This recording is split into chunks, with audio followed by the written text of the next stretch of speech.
Hello, everyone, and peace of Christ, all of you. Please invite your friends. And as you see, we are coming live on air about 1 hour earlier than the time we scheduled for. Before we start, I see some Muslims have comments. Uh, you know, uh, we will start answering comments. Like now, we have a Muslim saying, "Do you admit that the translation of the Arabic Bible saying the word Allah?" Mr. Momani, do you admit that the Muslim translation for the Quran say Jesus, yet there's no Jesus in the whole Quran? So this is how silly they are. They are silly people. They are desperate to find the name of their God.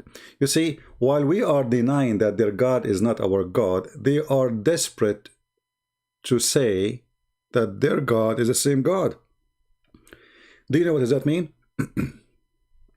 A person who have an honor, he will not wipe the face of his God in our shoes to say, please accept my God to be the same God as yours. They are bankrupt. Now, Momani, I have my Paltalk open. If in case you are brave to call me, feel free. Before we start, there is a guy, he was, all of them, the text when I am not in the chat. The second I appear, they disappear. And this Momani is a great example. Do he dare to call me? Momani? Do you dare to call me? Do you have the courage to call me? My Skype is open. All right? If you are brave, really, if you have something to say, then feel free. A guy, his name is Zot. He said, Christian Prince, he said the Albanian, they served for Hitler.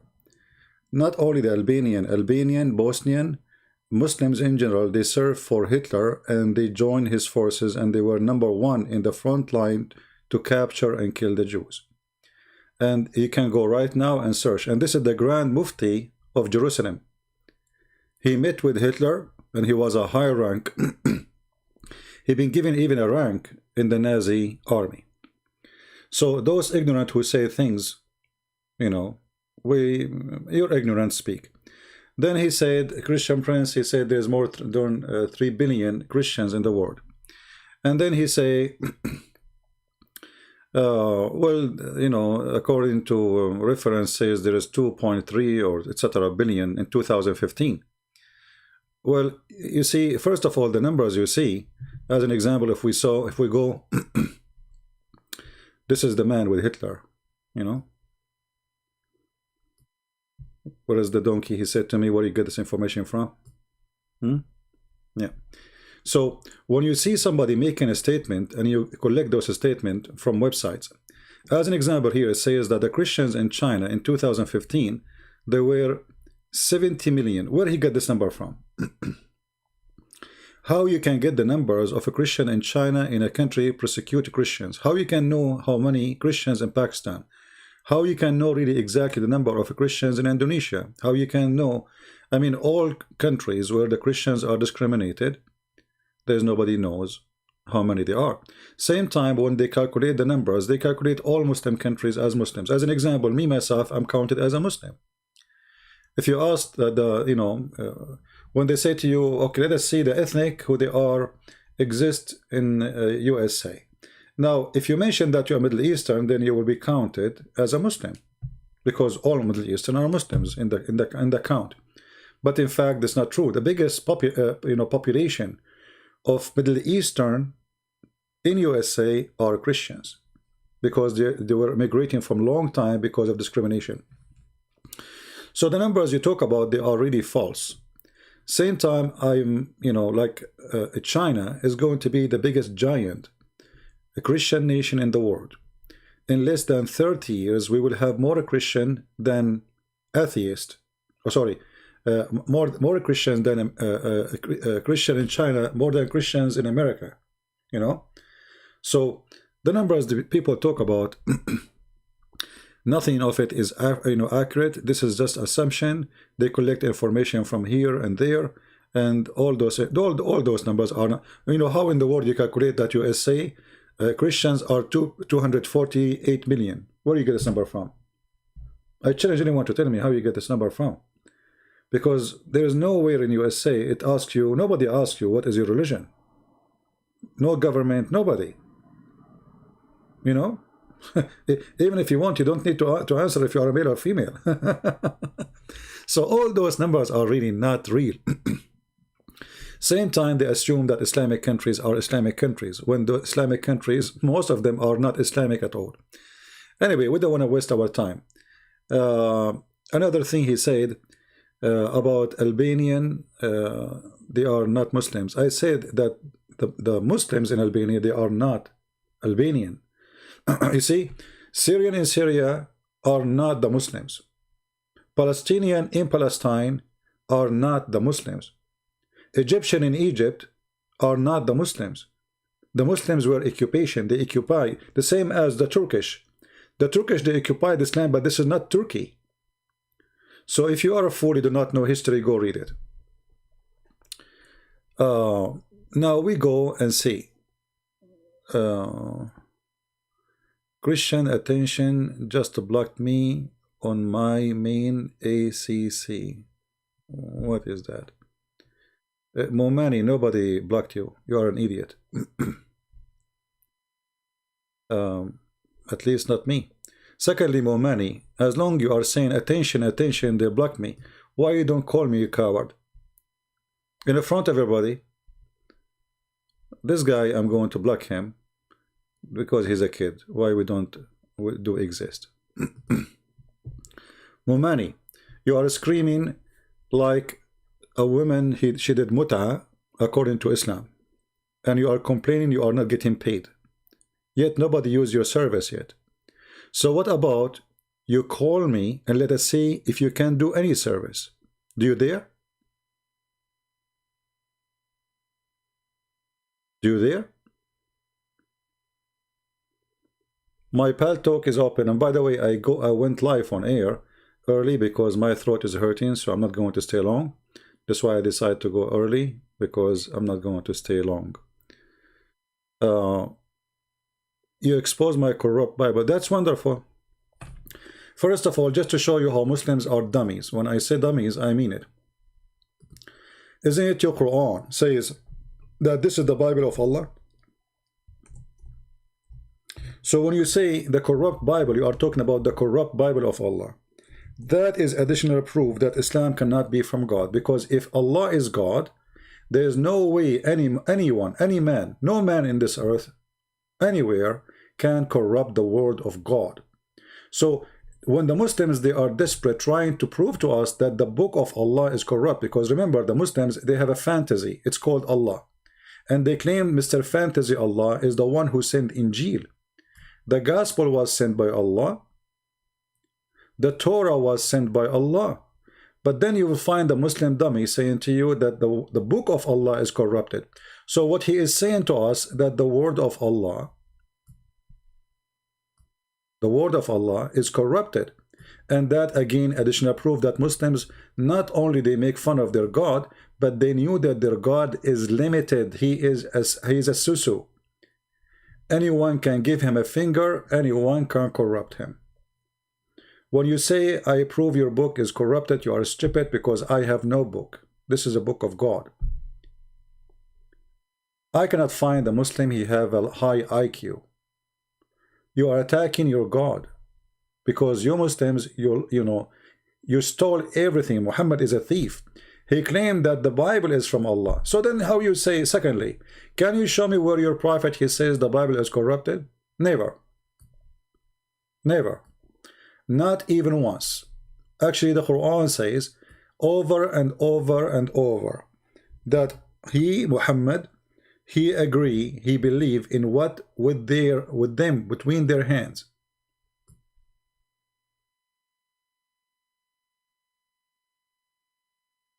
Between their hands. And this is repeated when it's come to Moses, when it's come to Isa, when it's come to Muhammad. Allah, I confirm what is with them. So when a stupid Abdul, he come to you and he have no knowledge of his book, what we can say? Laugh? Laugh at them? At their foolishness? If the Bible is corrupt, And then Allah, he says, confirming what is with them. I mean, who is the stupid here?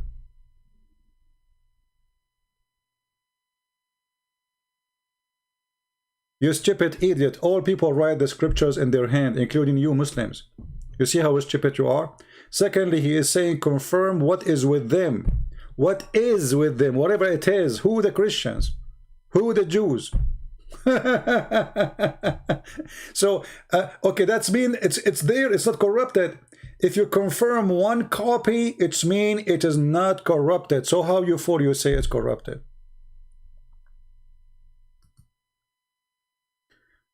Okay, Michelle Ashraf. No problem. So, Mamari, do you have the courage to call me? Okay, let us go to that verse. Those who write the scriptures with their hand. But this is mean you Muslims, because you Muslim, you wrote the scriptures with your hands.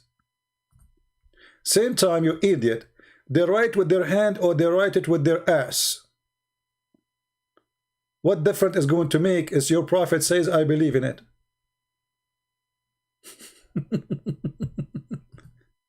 Number two, who is the one who wrote the Muslim scriptures? Who is the one who wrote? Did Allah wrote it for you? Or Muhammad, he wrote it with his bum? I don't use Zoom, you idiot. Call me in Paltalk. Call me in Zoom. Zoom, kid. What, you want to open the camera for me in the phone and you will make the monkey dance? So look at this stupid idiot. The Quran says, Inna alayna jam'uhu wa Qur'anahu.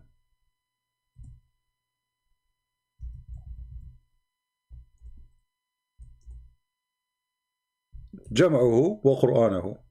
Allah, he said, it is us who will collect it, it's us who will proclaim it. Did Allah do what he promised? Where is the Quran of Allah? This is your Quran. So you just say the one who write the scriptures in their hand, they are corrupting the book. This is your words.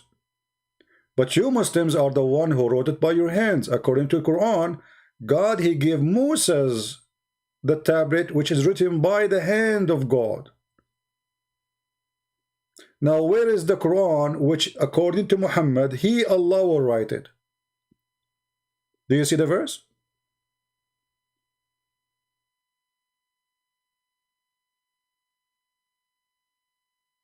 We have Mustafa Karam. How are you, Mustafa? Do you want to join us, Mustafa? Do you like to call me?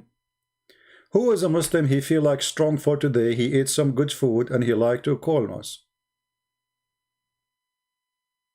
Mustafa, if you are here to call names and say stupid things, I will block you. If you want to debate us, you are welcome. Who is the one, who is the Muslim would like to call us? You see the topic, it says, Islam make me happy. I don't see any Muslim happy here. I see Muslims who are angry, full of hate, and they say stupid things because of their hate.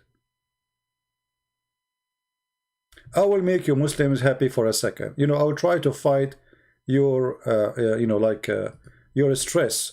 I understand you are very stressed, especially, listening to me. I mean, it's not easy. I don't blame you. I mean, put yourself in the shoes of those Abdul. You go, you fight with Hitler, and then you are defeated. You go, you join ISIS, and then you are defeated. You try to establish the caliphate, and then you are defeated. You make fabricated videos about Quran and science, and you are defeated. And then you come in the prison of Christian Prince. All of you are defeated. And the proof, no one of you dare to call me. Who wanna call me?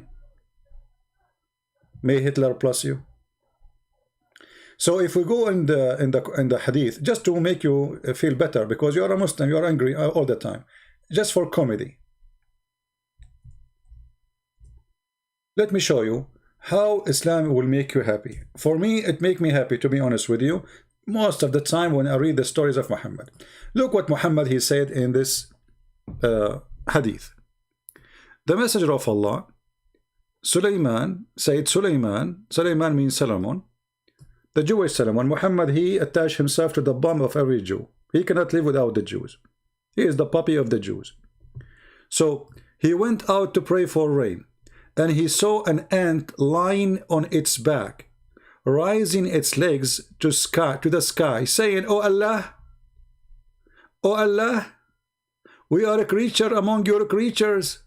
O Allah, we cannot live without your water. O Allah." Any Muslim there? Get lost, you coward. Zoom boy. You are the one who desperate. You know, the Muslim, they say to me, call me in Zoom because I don't use Zoom. If I use Zoom, they will say, call me in Paltalk. Kid. Oh Allah. Oh Allah. The ant, she said, oh Allah. Okay, we have a Muslim.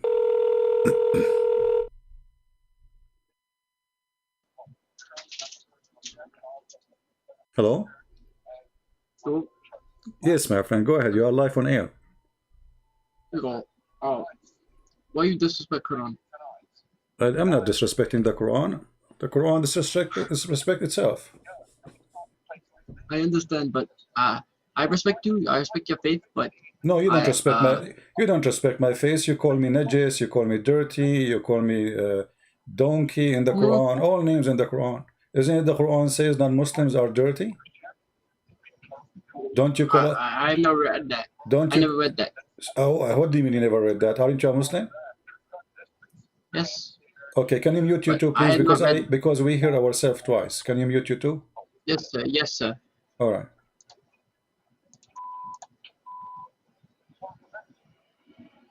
Do you that?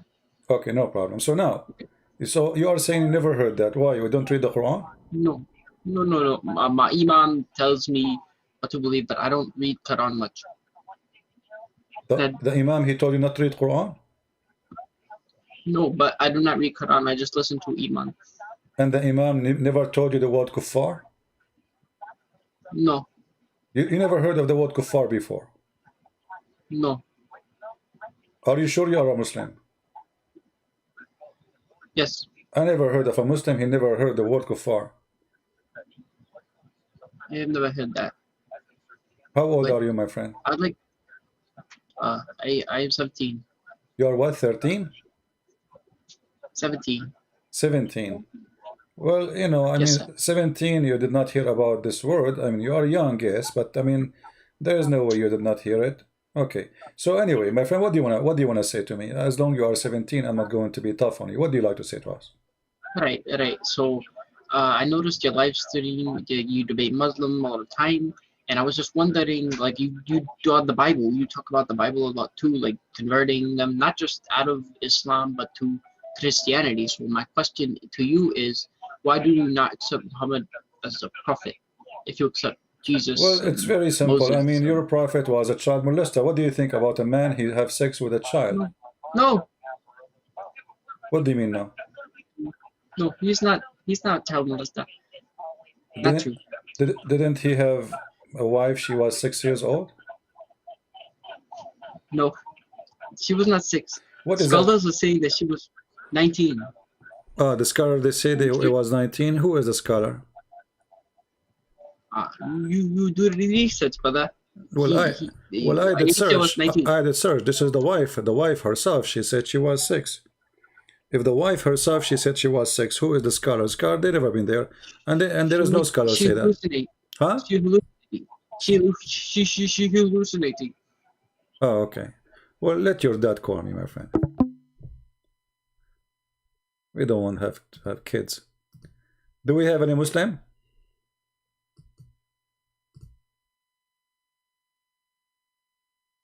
Do we have any Muslim? She is hallucinating. Yeah, all right. Okay. Any Muslim would like to call us?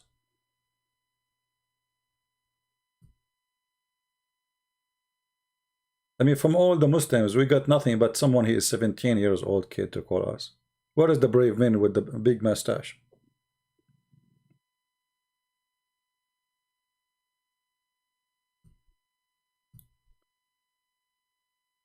Let us see. We have another Muslim, but maybe he's Shia.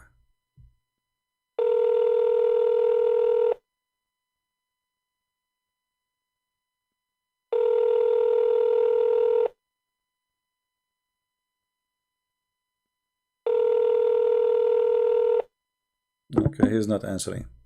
Can you translate chapter 19, verse number 1? Okay. Why you want chapter 19, verse number 1?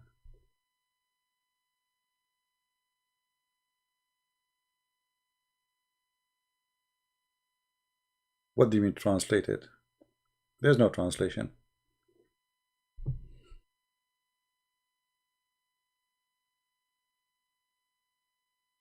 You speak Arabic? I mean, the guy is texting me. He doesn't know who I am.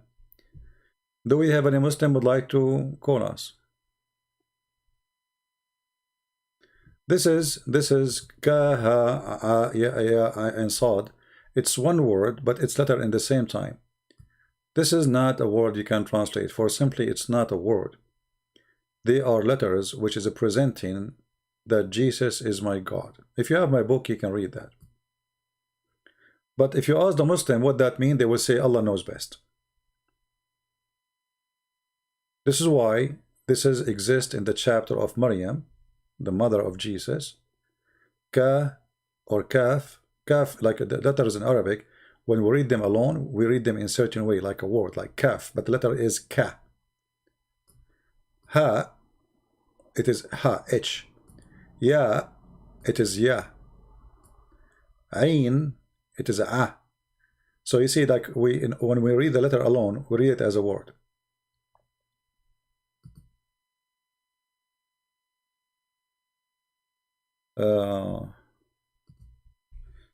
Let us see.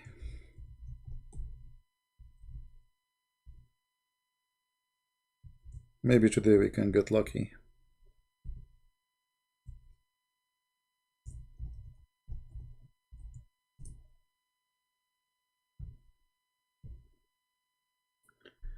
If you are a Muslim, text me. If you are not, I will block you. Please, if you are a Muslim, you can text me and I will call you. If you are a Christian, I will block you. Any Muslim? All right.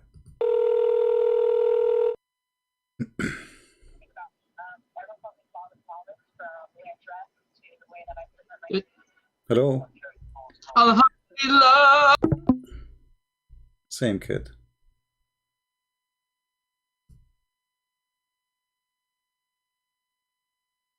It take me 1 second to block you. I mean, so what you did, you are showing people that Islam is stupid. And none of you is smart enough to call us and speak like a what is this? Everybody is witnessing how silly this religion is. They cannot answer serious questions about their religion. It's a stupid cult. All what they do, they spam, they make noises.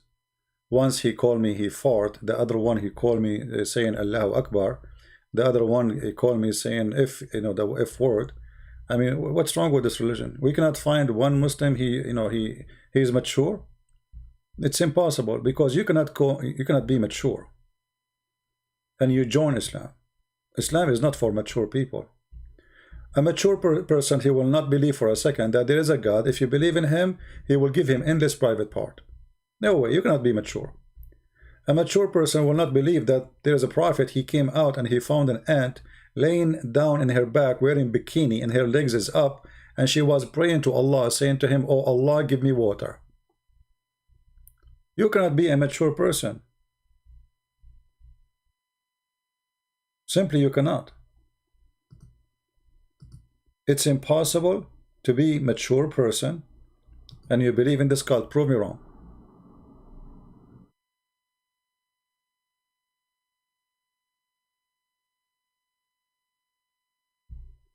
Do we have any Muslim? Once I was working in the beach. I live in near to the beach of Arizona, Las Vegas, next to the mall. The mall. There's a beach there. It's called the beach of like there's a fountain there too. It's a very nice beach there in Arizona, Las Vegas, next to Brazil. So anyway, I was walking in the beach. This is true story, by the way. I was walking by the beach, and then I found An ant. An ant, subhanallah. And this ant, her legs is up to the sky, subhanallah. And then I spoke to the ant, because as you know, I speak many languages, you know. So I said, hey ants, what's the problem? You know, she said, because of COVID, you know, they kicked me out from my apartment. And I said, what you are saying? She said, oh Allah. I heard her. Oh Allah, send me the check of Trump fast so I can rent an apartment. And brothers and sisters, before even she finished her word, the postman, he came to her mailbox and he dropped the check of Trump. Oh Allah. Who is a Muslim believe in this garbage? And this is a prophet of God saying this? That there is a guy, his name is Solomon. I mean, Solomon, this guy is a king. He have nothing to do in his life except go out and they check for, like what, he went out to check, to pray for rain. Can't he pray inside the house? Like he have to go out. And then when he went out, he found an ant in the floor, in the ground. And this ant, her legs is up. I mean, look, this ant, she cannot pray to Allah and her legs is down. I mean, come on. That's an insult to Allah. You cannot be an ant and you do such a behavior. Shame on you. So now all the ants, I'm expecting them to pray in such a way. This is why I decide to make an experiment. I decide to collect a lot of ants and put them in a box, and I will cut the water from them. I will cut the faucet, you know. I will put them in the box, no water, and we will put like a slow motion camera recording them and see how the ant at the end, they will lay in their back and they will start praying for Allah, asking, saying, oh Allah, I want water. This is your religion. You say to me you have God. You say to me you have Quran. You say to me you have science. It's a joke. This is a prophet of God. This is a story is not even good to tell to a child. Once I said to a girl, she is like 5, 6 years old, you know, I saw a broom in a store. I said, should we buy this broom and fly like Harry Potter? She said, do you think I'm crazy? Those are stupid things. They are not real.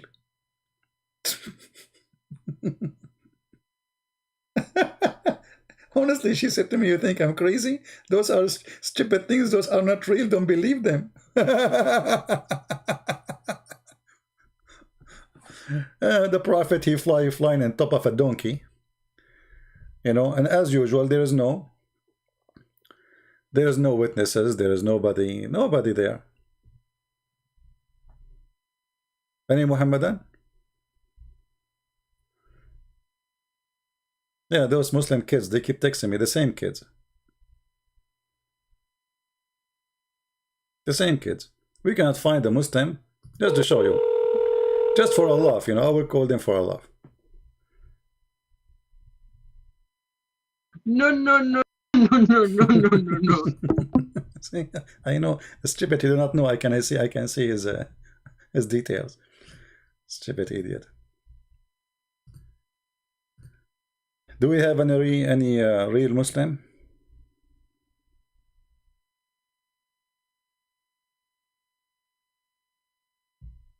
Anyone?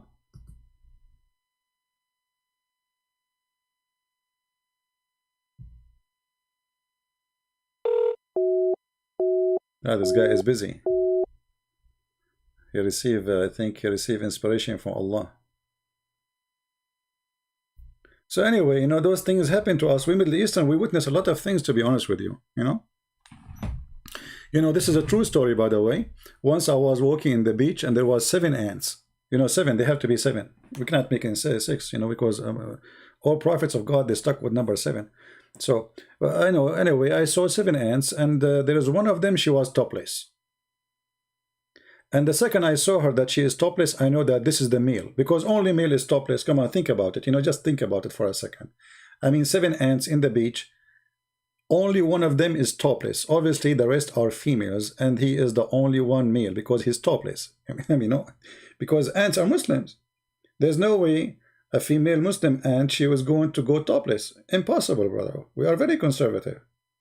So anyway, I decide to speak to the male ant because the one is not, you know, the topless one. Obviously, it is. There is no way you can see their testicles, you know, because they are very small. You know, and you know what I'm saying. So anyway, So I spoke to the, the ant which is topless. I said to him, who is this with you? Like, are they legally your wives? He said to me, who are you? I said, I am the Sharia police. I want to know that you have legal sexual relationship with those ants. He said to me, I am prophet for the ants, and it's lawful for me to have unlimited. Those 6 is just to walk around with me. I have like thousands of them. So I said to him, oh, so you are a Muslim prophet for the ants. And that makes sense, because Muslim prophet, he have unlimited number of women to sleep with. Okay, you convinced me, but do you have any proof that you are a prophet? He said, exactly, I can prove it to you. He said, if you don't believe me, go and ask Zakir Naik. I said, you know about Zakir Naik? I mean, imagine, guys, ant in the beach, yet she watched Zakir Naik. And she said to me, go and read chapter 27, verse number 82. Really? Chapter 27, verse number 82. The ant said, yes, this verse speak about me. Who is a Muslim have the courage to call me and read the interpretation about that verse, so we can die laughing? Huh?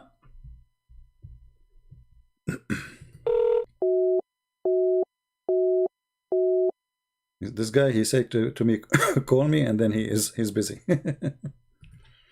I think he is the ant himself.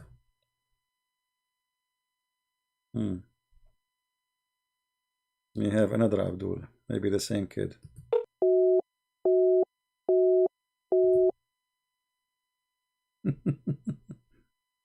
Muslim, they say to me, call me, and their line is busy. Man, what I did to the Muslims.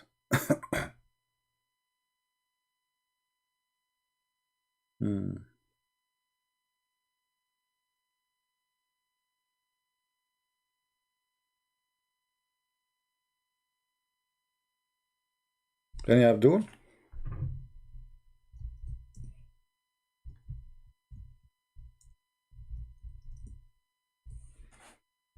Any Muhammadan? So when I was watching the chat, there was tons of people speaking about me, against me. Liar, he is, etc. Why you don't admit that the word in Arabic Bible translation is Allah? My friend, it's a translation. It's a stupid translation, like your Quran.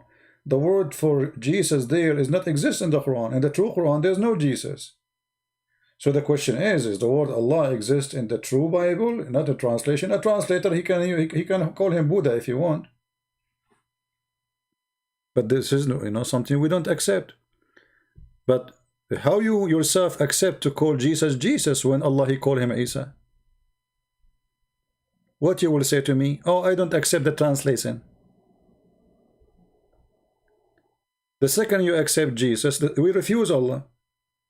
If a translator he put it there, and we know why, because they are under Islamic occupation for 1400 years of ISIS, etc. We know. But you have no reason. Nobody occupy you. Why you are using the word Jesus in the Quran translation?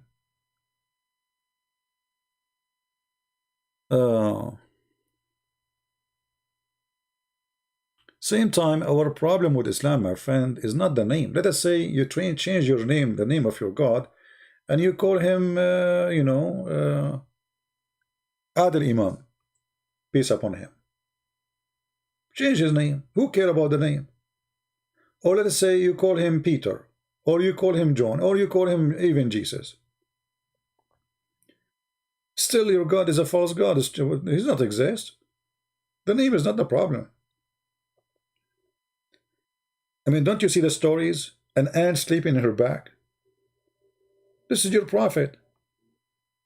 So, who is the one who taught Muhammad this story? Allah. I mean, be honest with me for a second. Do you think really there's a God? He have time to tell such a stupid story? If we ask Zakir Naik, who is the one who taught Muhammad this story? What he will say? Tadadin, tadadin. Tadadin, tadadin. Tadadin, tadadin. Christian Prince, I'm not going to answer you. How you know I'm going? How you know it's me? I know it's you because you are the only one to call me when I have intercourse. What? You are the only one to call me when I have intercourse. You are having intercourse now? Exactly. Intercourse with your wife? Christian Prince, you are a very dirty mind. I want having intercourse with the religion of Islam. You have intercourse with the religion of Islam? How you do that, man? Simply, we do intercourse, which means I'm teaching course at the school. Ah, intercourse. Ah, okay. I thought it's something else, man, because your prophet, he used to imagine himself having intercourse. In fact, he did not, so I thought you are doing the same. Christian Prince, first of all, you are not polite. Secondly, you are very rude. Number 3, I'm going to get you busted. Okay, so Zakir, you know, I'm just asking you. I mean, there's just a simple question. Maybe you can answer us, you know.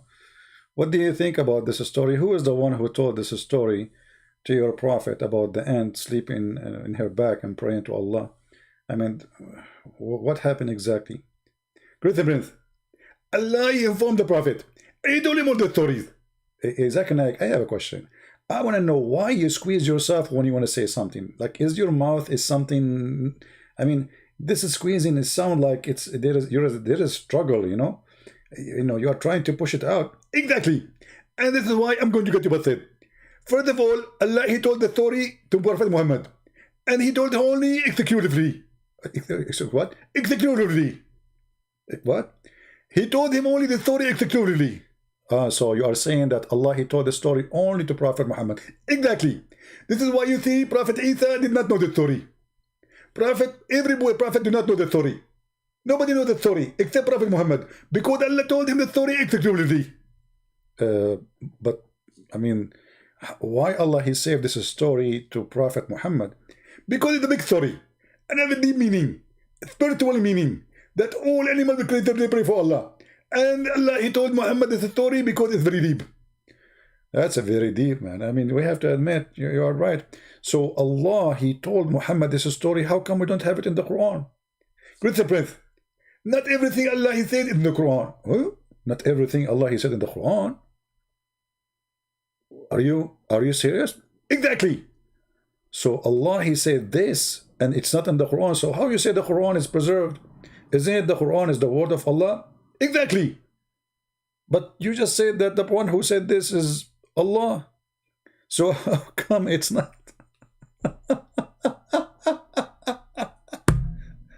So Zakir, do you really think that Allah, he went to his office and he started thinking about writing this story and send it to Muhammad? Christian Prince, this story already written, and Allah, he put it in his tablet. Allah have a tablet? Exactly. We are very civil people, and our God is very educated, and this is why he have a tablet. Christian Prince, do your God have a tablet? No. Exactly. I mean, I lost the debate. His God have a tablet? My God don't have a tablet. But Zakir, why Allah have a tablet? He don't have a good memory?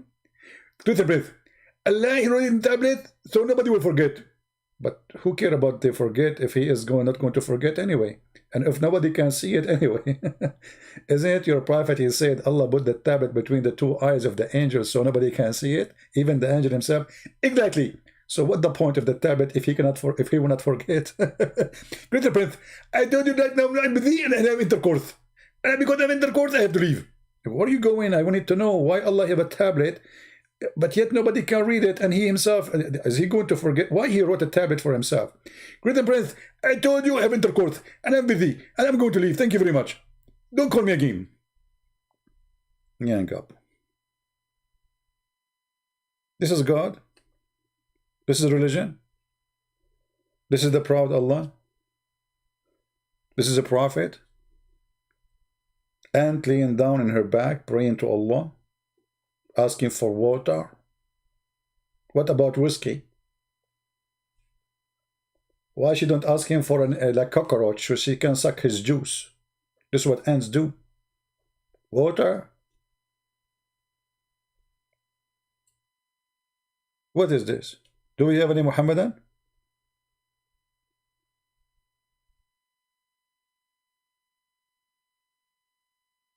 Any Muhammadan? When I finish talking and we hang up and we go, and then you will see how many brave hero You know, they are a Christian Prince. I challenge you, Christian Prince. Let us see this guy. He said, call me, but he's always busy. Oh, call rejected. Let me block him then. Call rejected.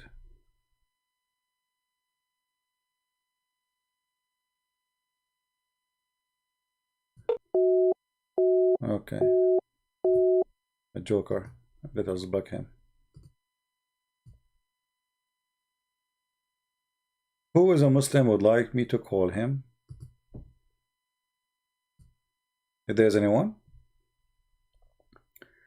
just text me please in Paltalk, and I will be happy to call you back. We can have a nice conversation. I mean, don't worry. Be happy.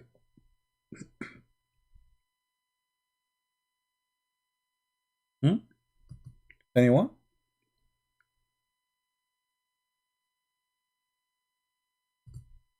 Anyway, I did not finish to you the story about when I was on the beach and I saw 7 ants, and one of them, she was topless, and then I noticed that there's one ant, she have a broken leg.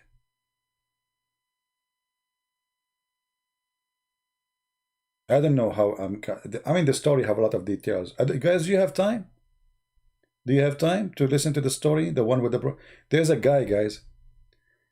They open a chat room in Paltalk, the same program I'm using right now for people to call me. And the Muslim, they invite everybody. This guy, he claimed that he was the Pope.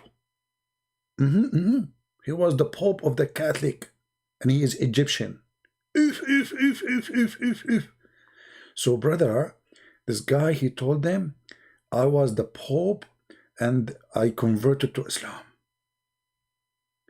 And I was praying to Allah secretly. I wish at that time we have those recording programs. That would be wonderful. I don't know about them at that time.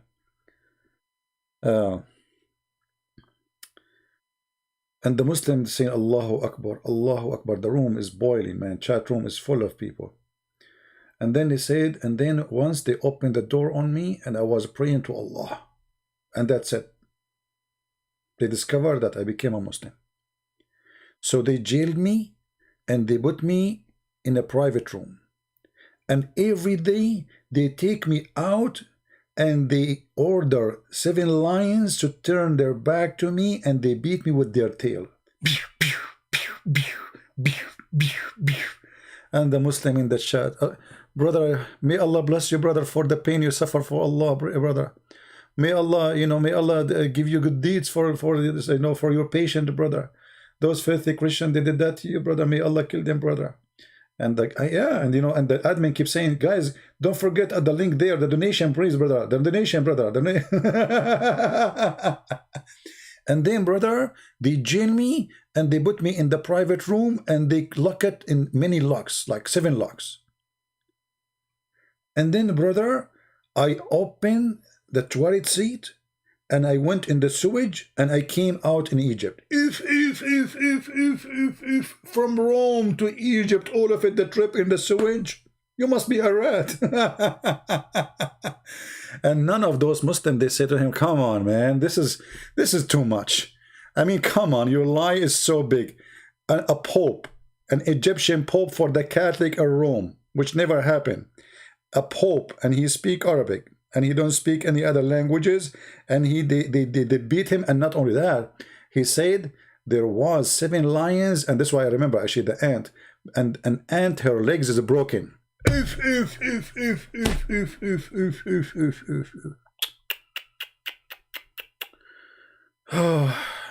True story. So if you are wondering why they believe in such a story, those people, they tell them any story. As long as you are sponsoring Islam, they support you. Just make up any story.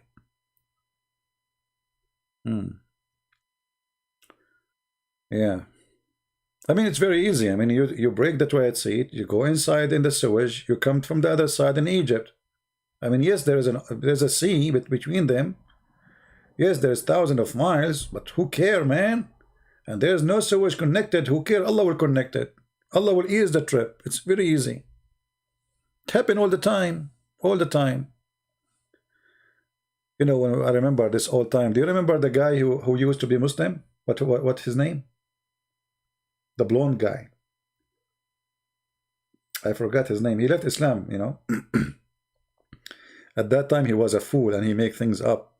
So he said, brothers, prove that Islam is, Allah is a true God and Islam is a true religion. That each time, as an example, I go to the store, I go to the cashier to pay, and then I look in my wallet, I forgot my wallet.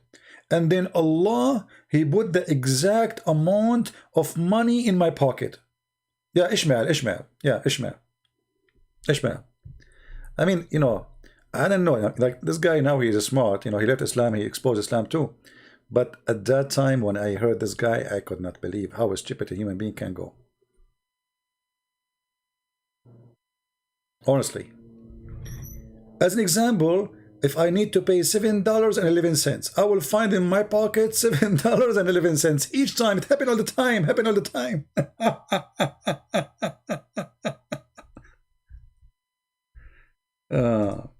I think I have still the video on YouTube.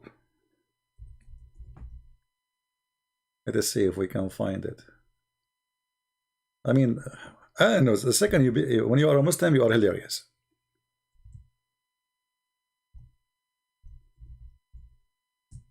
Let me see if I can find it. I will type the word Ismail and $7.11.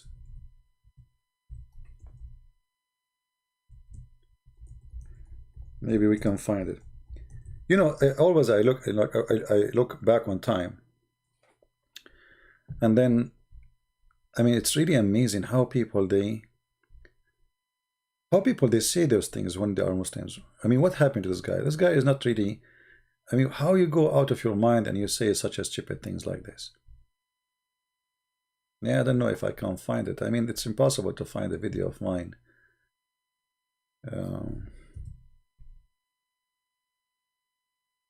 Maybe we need to find it, call it Islamic Miracle. I remember the name was like it contained $7.11. $7. Yeah, it happened all the time. All the time it happened. Each time he would go, I found it. Man, history. Someone who's really close to me, for example, while living in Africa, her cousin was dying. She prayed earnestly for her cousin to get better, but her condition wasn't getting better. So her family went into the city to visit the sick one in the hospital. This person, of course, didn't have enough room to leave to go with him in the vehicle. It was full of people, so she stayed home. She locked the doors and windows at night, and because she was by herself, she went to her bedroom. She prayed to God. And she asked God to heal her cousin who was sick. And then all of a sudden a man appeared in her room, standing in a white flowing gown with beautiful colors, beautiful white colors, with a smile on his face, with a long black beard, just smiling at her. And she was horrified at first, but then she realized that this was an angel from God. And of course she was in Africa where there was no white people at that time, so at that time, his cousin, at that time, you know, when you hear at that time, you think she's talking about like 10, 20 centuries ago. His cousin, at that time, brother, there was no, for sure he's an angel, there's no white people at that time in Africa.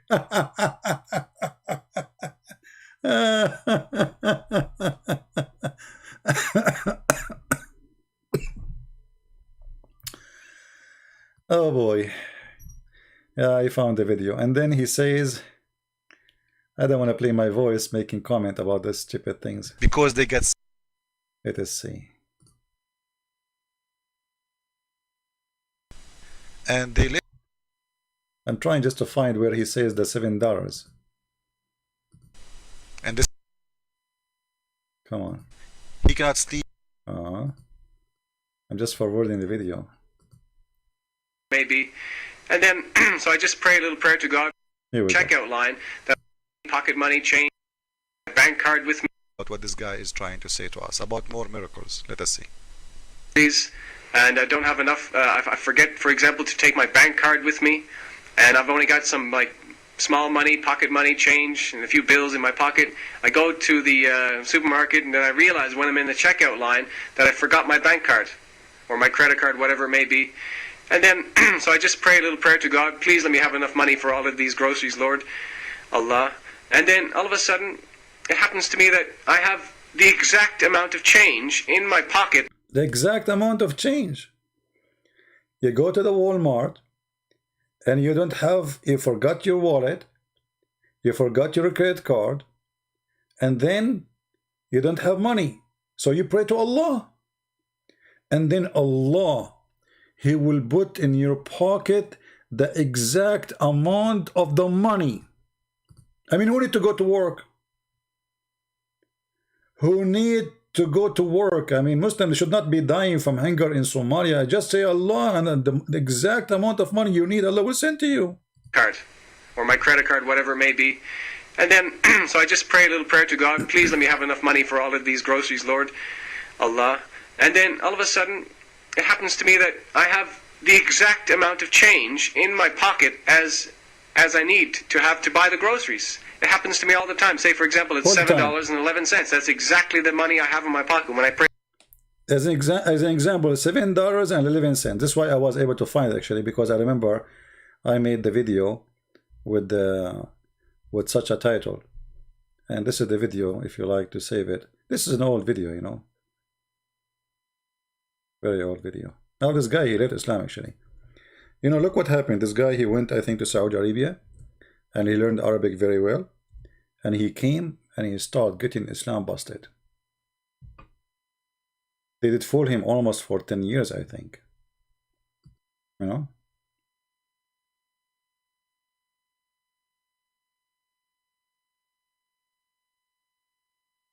Yeah. We are not getting anyone is, you know, we are getting just Muslim kids texting me.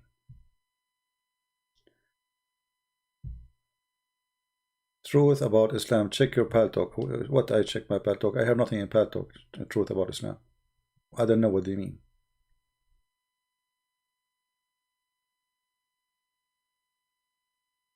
Do we have any brave Muslim would like to call us? He was a Muslim for 16 years, right? Yeah. 16 years, and then when he learned Arabic, he started noticing that everything he learned about this cult is a garbage. But imagine, I mean, how this guy, he was saying those things when he was a Muslim. I don't care what he is now. I mean, obviously you have a problem, but when it is the second you convert to Islam, there is something wrong. All the time you go to the grocery store, you don't take your credit card, you say Allah, oh Allah, and the Allah, he put exact amount of money in his pocket, $7.11.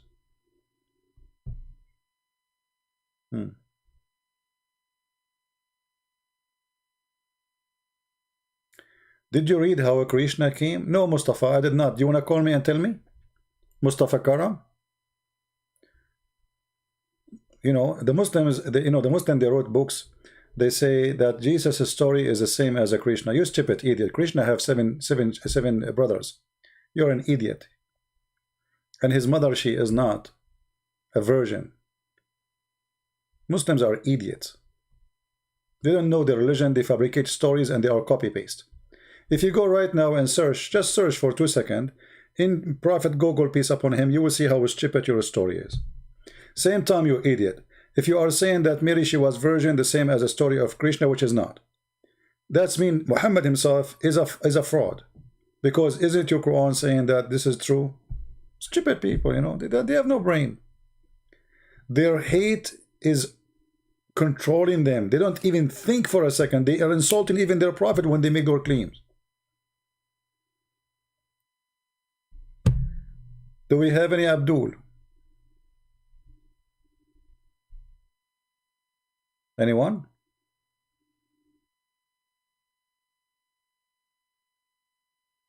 Do we have any Muslim? You see, by the way, if you call me and you debate me, you can imagine how Allah will increase your deeds in the heaven, which means will increase the number of women in your bedroom. Don't you want to have that? Don't you want to have a power like Prophet Muhammad, the power of 4,000 men in bed?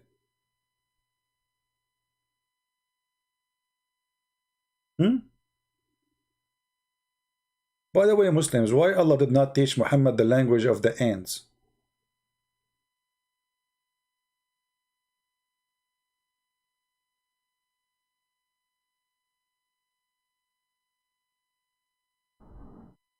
Bahibak? But Bahibak mean I love you.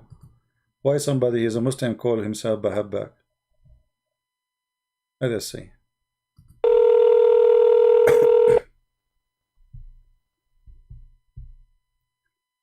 Hello? أهلا وسهلا. How are you, my friend? You speak English? Unfortunately, no. Sorry. Can you speak Arabic? Well, we need a translator. Can you invite somebody? Can you invite somebody to translate what you want to say? Because sadly, our audience, we have 1,000 people listening almost, and maybe 1 or 2 only speak Arabic. So, you know, I will be happy to speak to you in Arabic, but we need somebody to translate. And if I translate, people will say he has not been honest in the translation. But I think you can do fine. Try. Go ahead. Try in English. Let us see. Maybe this time all my friends are sleeping now. All right. Well, but I mean, I think maybe your English is fine. You know, try. Let us see how good your English. You sound. No, like, I'm very bad. you sound like I'm very bad. You sound like a nice guy. So I don't want to lose the conversation with you. You know. I hope that.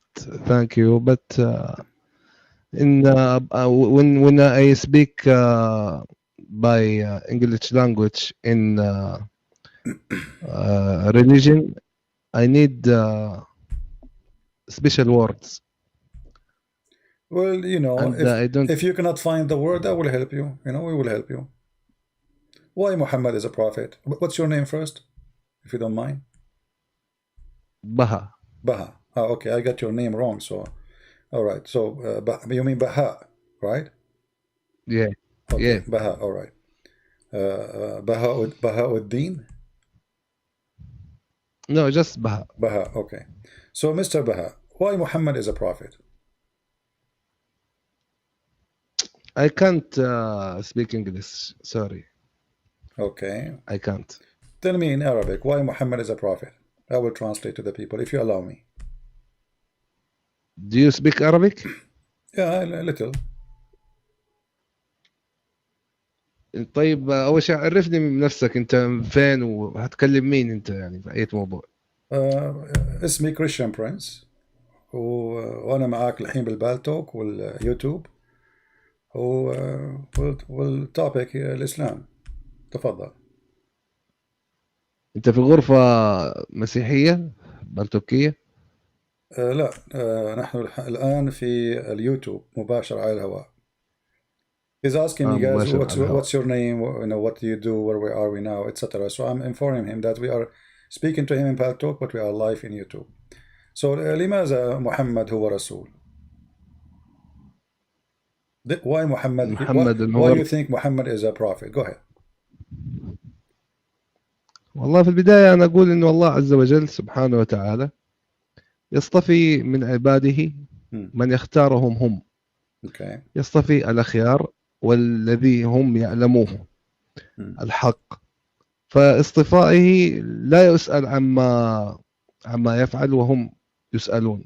فالاصطفاء الرباني هذا أمر يعني ما نقدر نحدد ليش محمد تحديدا أو ليش إبراهيم أو ليش سعد أو ليش أحمد. هذا اصطفاء رباني. Okay. لكن ليش أنا إن كان هذا هدف سؤالك. خلني ترجم لهم وأرجع لك. So guys, I ask him why Muhammad is a prophet. He says Allah, he choose as he wish, and we cannot ask Allah why he chose Muhammad. He chose whatever he want, and Muhammad was chosen. Okay, سيد بهاء تفضل. لماذا محمد هو يعني نبي الله اختاره على أي أساس؟ الاختيار يعني القرآن. نعم. القرآن يقول على سبيل المثال أن وامرأة وهبت نفسها للرسول. So I'm saying to him, guys, okay, Allah he chose him, but the Quran said that a woman she give herself to the Prophet. امرأة وهبت نفسها للرسول. ما خص هذا بكونه رسول؟ يعني لماذا يرسل الله آيات قرآنية تقول امرأة وهبت نفسها؟ ما علاقة النساء في السرير مع محمد بالله ودين الله؟ تفضل. What is the relationship between the verses saying any woman she can give herself to the Prophet so he can sleep with her, between that and Allah? What is the business of Allah for this? Go ahead, Muhammad. Or Baha, sorry. Okay. الله عز وجل سيد الكريم أحيانا يأتي بقصص للنساء وللحيوانات وللأطفال وللحروب وللأمور ولجميع هذا. المقصد منها مقصد تعليمي لنا ومقصد تشريعي. إنه أنت يا مستمع يلي تقرأ هذه القصة تفهم المحتويات التشريعية التي بها. مثل ما هو موجود لعيسى إنه فين كان في الكتاب المقدس مثلا وفي كتب التوراة والإنجيل، أحيانا يتناول قصص شخصية المقصود منها التشريعات. Okay, let me translate. So guys, he's saying the purpose of those stories is to teach you things and to teach you the religion and the law. But I'm going to say back to him now, and I will say it to him in Arabic, but I will say it first in English, as long as we are speaking English now. The question was, what the connection, what is the reason? Because this is just a privilege for Muhammad to sleep with women in limited number.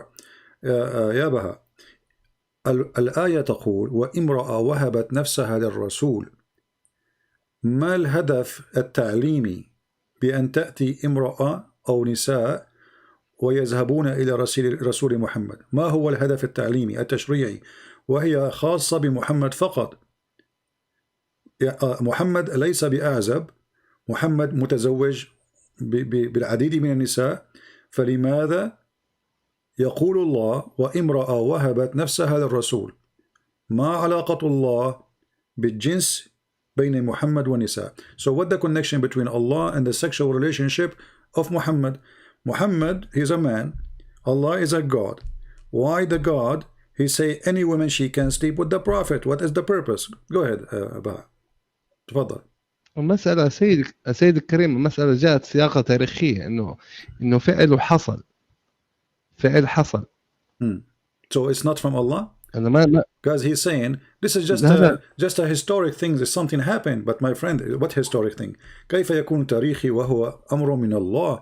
الله قد شرع علي محمد وليس محمد من شرع على الله. يعني هو لم يحصل ثم قال الله افعل كذا، الله قال افعل ومحمد ثم بعد ذلك محمد فعل.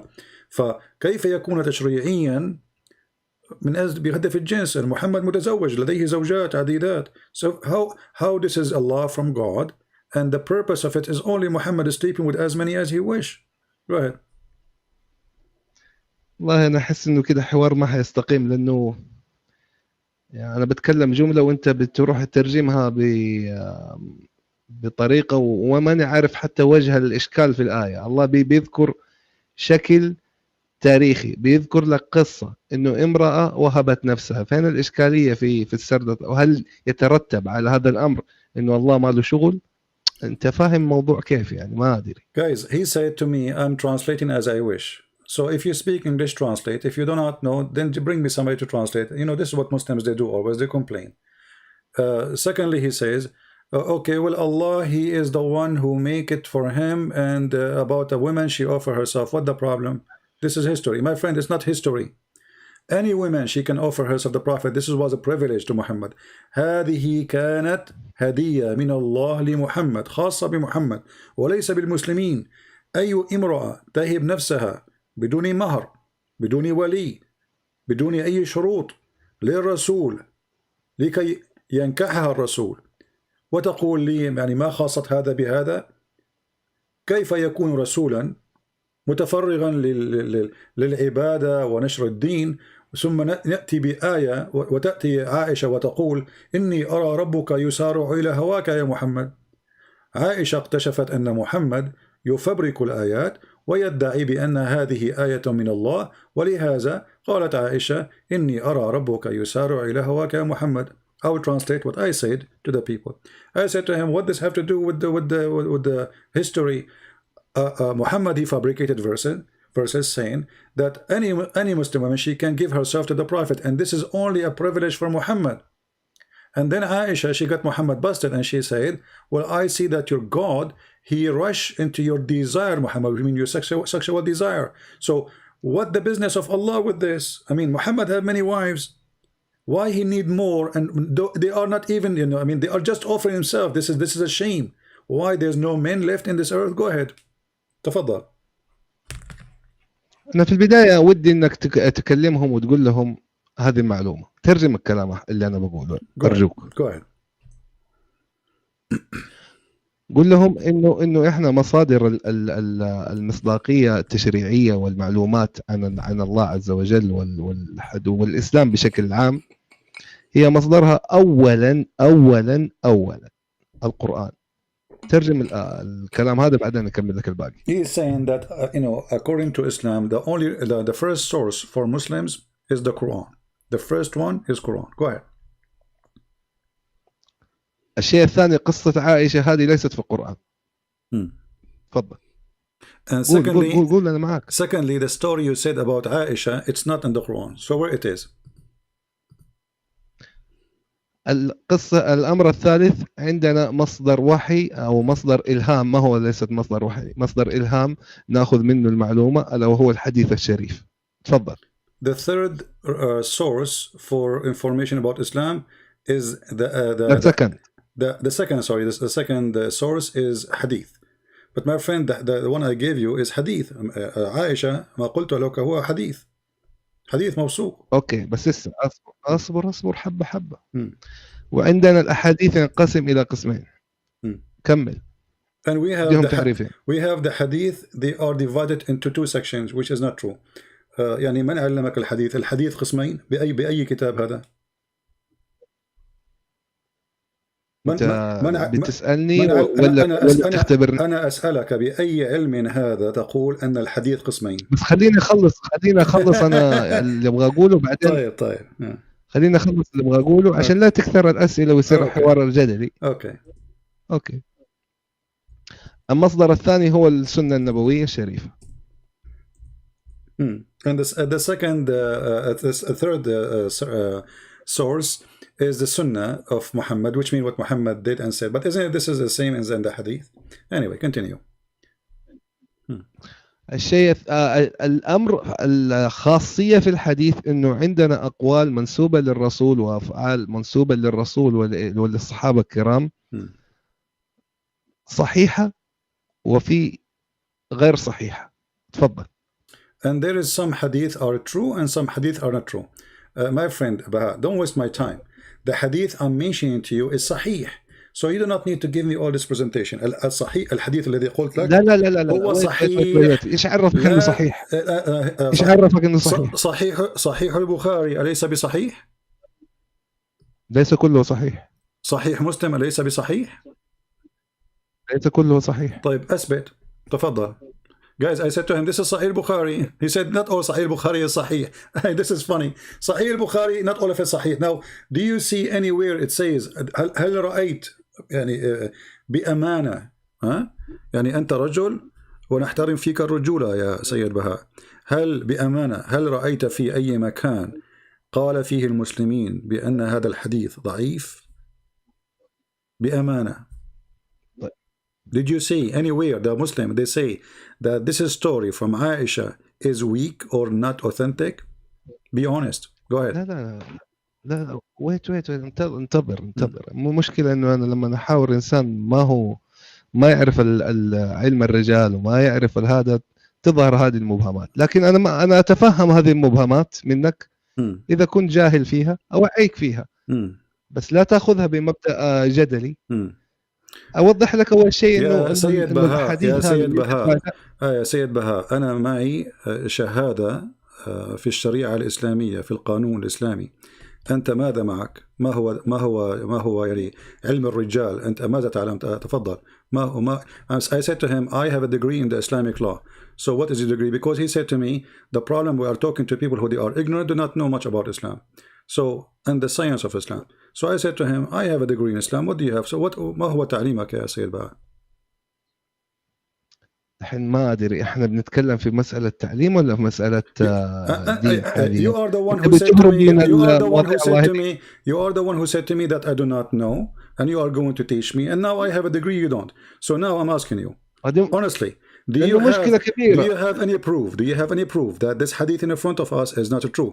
هل لديك أي إثبات؟ يعني بدون مماطلة ومجادلة وكلام يعني لا يضر ولا ينفع. هل لديك أي إثبات؟ سيدي أنت لا ترجم الكلام اللي تبغاه. دقيقة عشان نكون إنسان، أسأل الله أنك تكون على حق، أتمنى أنك تكون على حق.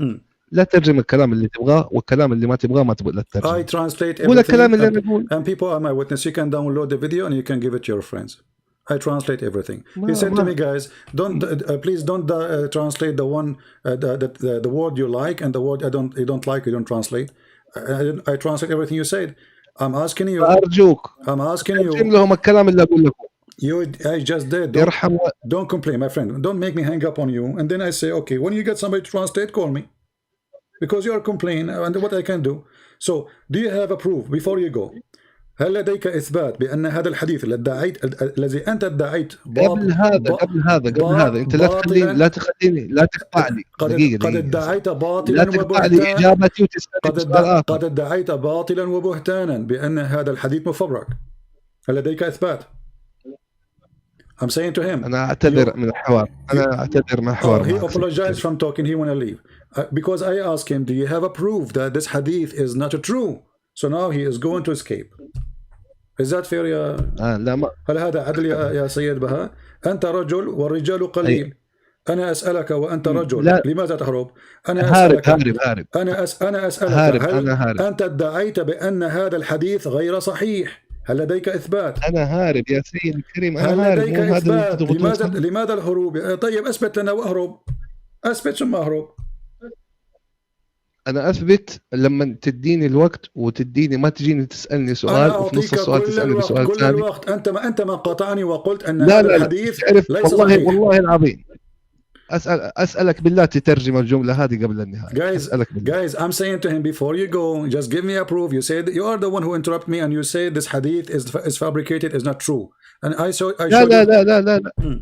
يا سيدي بتكلم معاك أنا دحين رايح عندهم. So is this hadith? أسألك بالله تترجم الحديث الثاني. Okay, let's make it clear. هل هذا الحديث صحيح أو مفبرك؟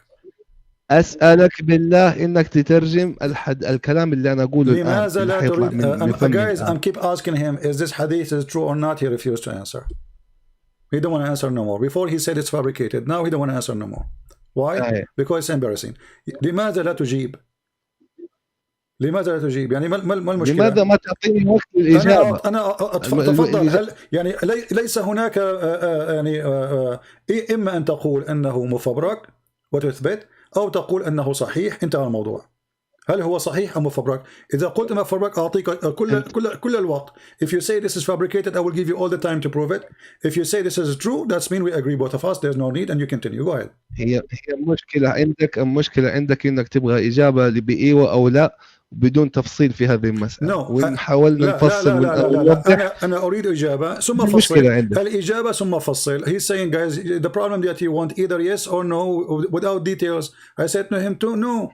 I want yes or no and give us the details. I did not say I don't want details. No problem. Give us the details. But either you say to us yes or no. جميل. أوكي. هل لا زلت تضرب امرأتك؟ ترجم الكلمة هذه. He is saying to me, do you still beat your wife? I don't beat my wife. Your prophet he did. And you Muslims beat your wives. تسألني هل تضرب امرأتك؟ نحن لا نضرب النساء. لا. هل لا زلت لم أقول لك. شوف حتى أنت في ترجمتك أخطأت. أنا قلت هل لا زلت تضرب امرأتك؟ Yeah, he said, you say me, do you still beat your wife? Right?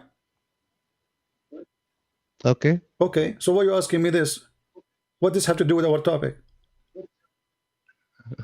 هذا السؤال اللي إجابته إن جاوبت خطأ فأنت مخطئ، وإن جاوبت نعم فأنت مخطئ.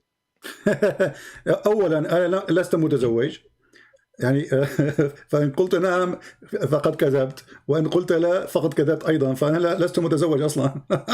I'm saying to him, first of all, I'm not married, so if I say yes I beat her, I am lying. If I say I did not beat her, still I'm lying because I did not marry yet. So I mean what does have to do with our topic, my friend? ما علاقة هذا السؤال الغريب العجيب بالحديث? What is the connection between your question and this hadith? It is in your Quran in chapter 4 verse 34 في سورة النساء سورة النساء الآية 34 تقول أول مرة أشوف تجيز لك السؤال أطول من الإجابة. ضرب النساء أول مرة ضرب النساء في الإسلام جائز ومشجع عليه. جميل. أنا جميل. أسألك ما علاقة جميل. هذا ما علاقة السؤال بهذا؟ I'm saying to him this is in the Quran, it says you can beat your wife. Why are you asking me? He want to change the topic, that's it, you know. This is what Arab people do. You ask him about potato, he answer about tomato. نسأل العرب عن الطماطم فيردون عن البطاطس. أنا أسألك عن حديث عائشة وامرأة وهبت نفسها للرسول فقالت له إني أرى ربك لا يسارع في هواك يا محمد. أنت قلت هذا حديث غير موثوق. أثبت. ترجم الكلمة هذه اللي حقولها أرجوك. ممكن؟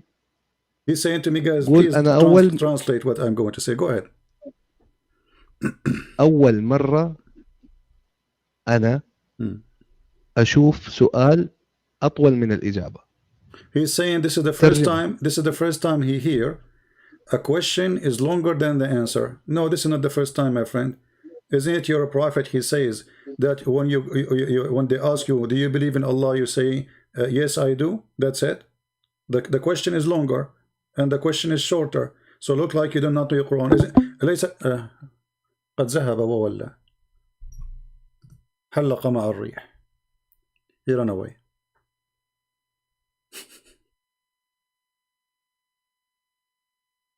باي باي.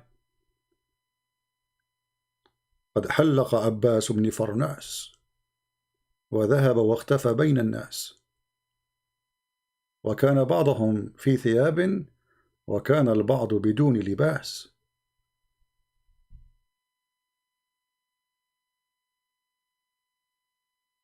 He ran away.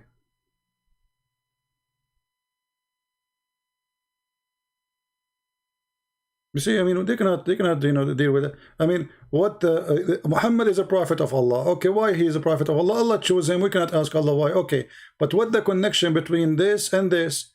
A prophet making verses saying any woman she can give herself to the prophet. What does have to do with God? Isn't it obvious? Isn't it obvious that Muhammad is fabricating verses so he can sleep with as many women as he wish? This is not God. Muhammad already have many wives. What if people hear me here? Let us say I have people listening to me wherever, around the world, and then I say, hey, any woman she want to give herself to me, I'm Prophet Muhammad. I mean, what does have to do with God? If you're a prophet, why you want women to sleep with you? What is the connection? So he cannot answer, and we showed him the reference. First he said it is fake. This is not, our first sources is the Quran. Okay, but this is in the Quran. The Quran says any woman she give herself to the prophet so he can if her. And this is a privilege to the prophet. What does have to do with God? Any Muslim can tell me what is the connection between this and God? Why God, who is in heaven supposedly, he go to his office and he start counting how many women Muhammad he can sleep with. And then in the top of that, he encouraged women to offer themselves to the prophet for sex. And this is only a privilege to the prophet. Privilege. Isn't it obvious? All cult leaders, go search. All cult leaders around the world, they share one thing, or two things, let us say. Money and sex. They want to sleep with women who they believe in them. And they want to have the money of the people who believe in them. And Muhammad have both. He wants your money and he wants your wife. Even if you go and read the interpretation, it says that if the prophet, his eyes fall into a woman, her husband, he must divorce her, so the husband, so Muhammad can have her immediately. What does this have to do with God?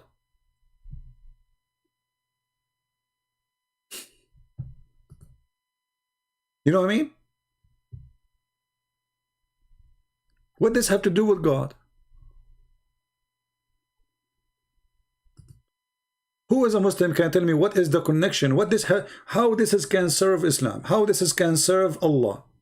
Muhammad is sleeping with more women.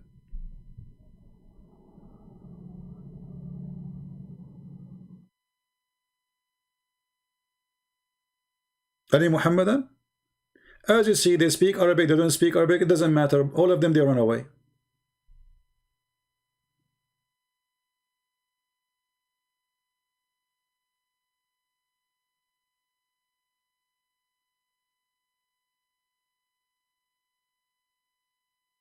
Do we have any Muslim? And the funny, he's, you know, like, I told him, okay, go find a friend for you to translate. He says, I don't think you're translating. He don't, you know. They love to play victim. They love to play victim.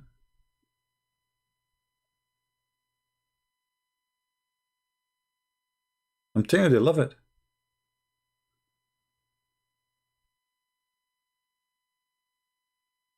If we are Zakir Naik, why Prophet he received those verses from Allah? Christian Prince, first of all, Prophet of Allah, beat upon him, he was very horny. And he had the desire. You hear what? He had the desire. You mean a special desire? Exactly. And because of that, Allah he gave him special privilege. He gave him what? Special privilege. Special privilege, you mean? Exactly. Okay, so Allah he gave him special privilege because he is so horny. Why Allah he made him so much horny? Forget the breath. First of all, you never been a prophet. If you become a prophet, you will become so horny. If I became a prophet, I will become so horny. How is that? First of all, those things you cannot expire and you cannot speak about it unless you become a prophet. And someone like you will never become a prophet. Logic. I mean, if you are a prophet, you have to be horny. It's come on. It's like it's an automatic thing, you know. Like you became prophet right away. Allah, he like he put some extra, you know, you know, in your, you know, and then like, what is this? This is a prophet of God. What is the connection? And the funny, there was a video made by the Deen Show. He said they were asking him. So the guy, they get a sheikh. So what is the proof that Muhammad is a prophet? He said, okay, let us ask those questions. What is the benefit for Prophet Muhammad from all of this? He got humiliated. They kick him out. He got no benefit. I mean, oh, look at the benefit. The fifth of the booty. The best of the booty. Any woman can offer herself to him. Women is sleeping with him. Money like rain. Women, people are fighting over even to give him gifts. The wives of Muhammad, they are fighting over the gifts. We can show the reference. And then the Muslim, they say to us, Muhammad, when he died, he borrowed money before he died from a Jew, from his neighbor. What Jew? What neighbor? Muhammad, he killed all the Jews. What neighbor? Where is there's a Jew neighbor? Isn't it Muhammad? He kicked them all from the Arabian Peninsula and he killed all of them. Some they were lucky, they left and they run, and the rest he killed them, and he borrowed money from the Jew. He stole all the Jews' money. There's no Jews left. They try to present to you that Muhammad was the Dalai Lama. He wear a sheet, and all day he have his hand like close to each other, and he says zucchini, zucchini, zucchini, zucchini, zucchini, zucchini. Hey Muhammad, what is zucchini and what zucchini? First of all, I can explain to you what zucchini and what zucchini. This is from the code of Allah. I mean, this guy, even he cannot even explain his book. Have you ever heard of a prophet of God? People ask him what this verse means, he do not know. Have you? A prophet of God, the second you ask him a question, he go in the coma.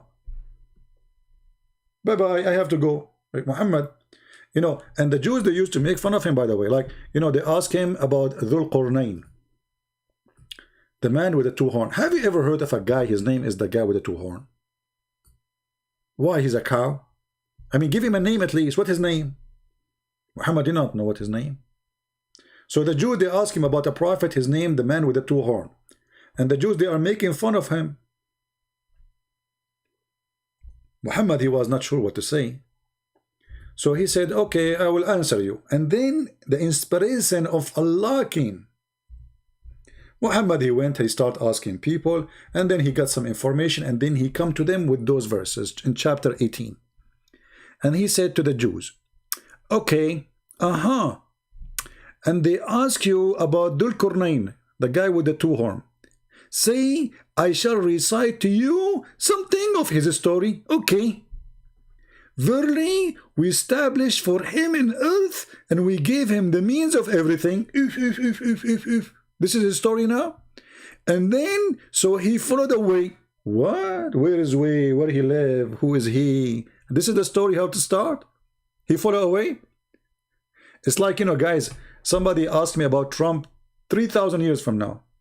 And then I say to you, he have this, Mr. Trump, he used to have a Trump in his head. And then he followed away. And he found himself in Washington, D.C. At least in my story, there's Washington, D.C. Here. We never know where he go. Where does this guy go? So he followed away until he reached the sitting place of the sun. He found where the sun set. You can't be serious. I mean, you know what? I'm traveling for the last 20 years trying to find where it's at. I could not find it. And look how easy it was for Dhul Qarnayn. He kept going, driving, and then at that time they don't have driving. Come on, don't lie. Hey, Christian Prince, come on, don't fabricate things. Hello? You know, Christian the Great, he don't drive. He used to take a dragon, you know, a horse. So dragon, and then brother, he arrived where the place, where the sun, there's a place. Yeah, there's a place. That place is very, now it's known. Before it was not known. Because Dhul Qarnayn discovered it. So he arrived where the sun set. And he found it sitting in a spring of muddy water. That's deep.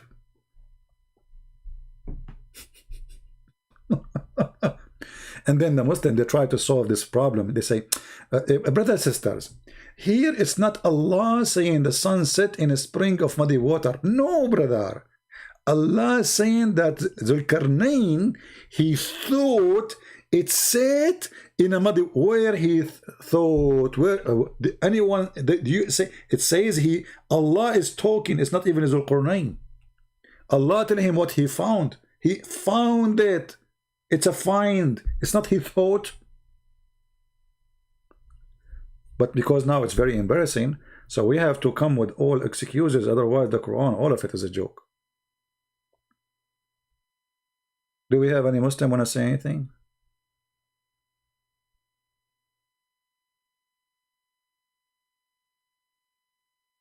Somebody saying, Mustafa Karam, he's saying, CP, can you prove your religion to be true?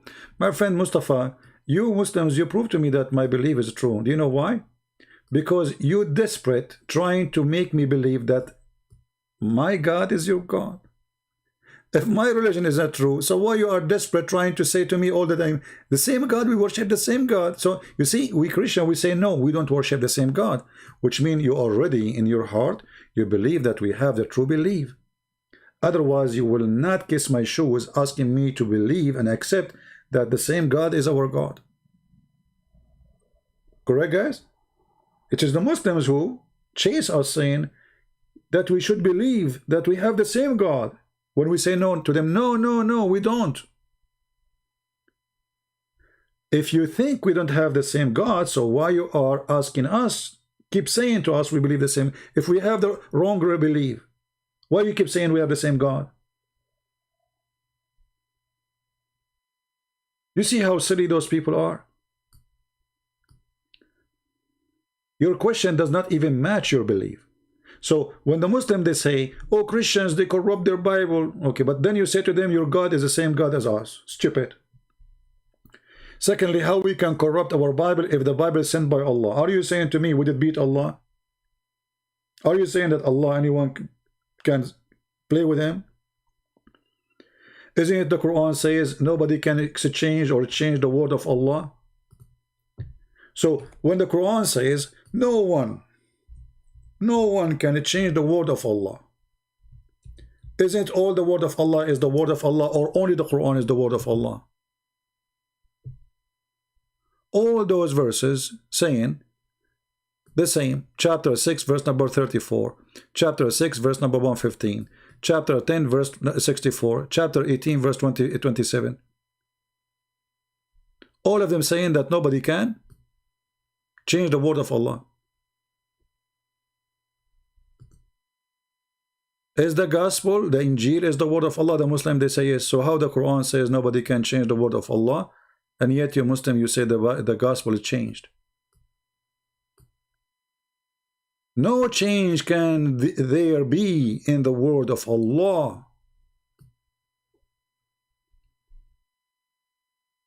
Is that a false prophecy? Did Muhammad make a poo-poo here?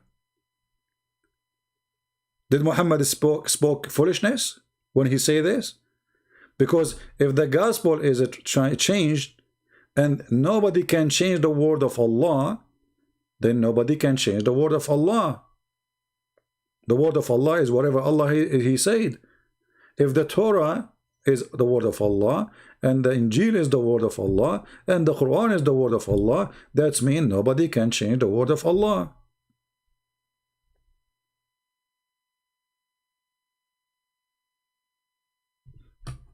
Mustafa, why you don't call me my friend? You speak English very well, and maybe better than me. As you see, my English is broken. Who is a Muslim would like to call me? We just have a phone conversation with the Muslim Abdul. He's a Muhammadan, and you know, he took the highway.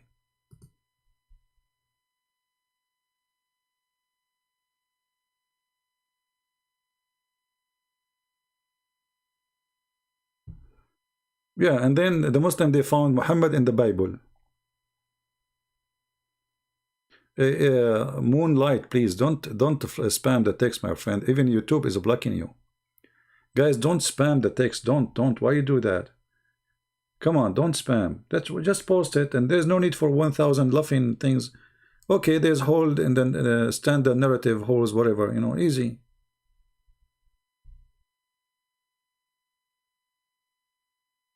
And you know, for me, I am against, by the way, teaching that the Quran is not preserved, because if the Quran is not preserved, we will laugh at what? Right now we are laughing at the preserved Quran.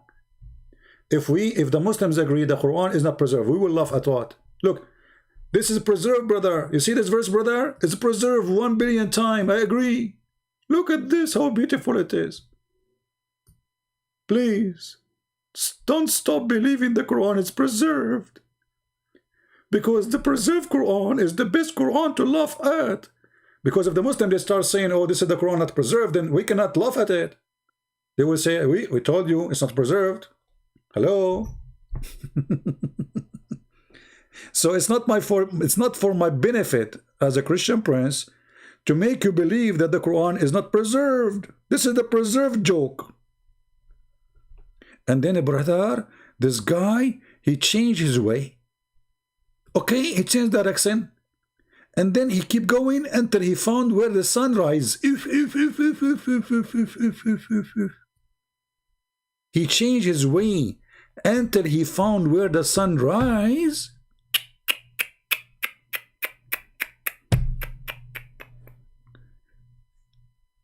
I never thought that this can happen to any man. Finally, there's a man. He was able to find where the sun rises, and he found it.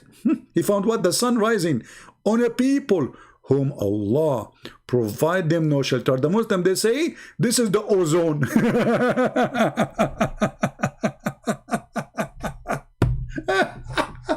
The North Pole, the North Pole.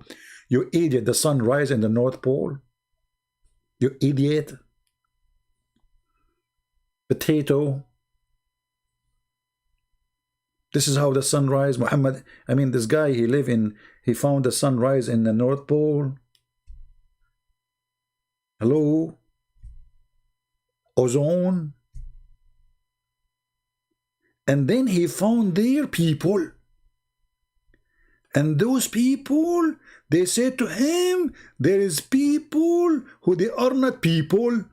What? There's people, they are not people? Yes, they are not a human. Their name, the people are Gog and Magog. They are not a human. Hold on, let me search for you, Gog and Magog. Guys, are you enjoying this comedy? Be honest with me. Isn't it this is better than any comedy show ever you saw in your life? It's better, right? I mean, come on. Face it, face it. Face it or leave it. Yeah, brother. Okay, brother, okay.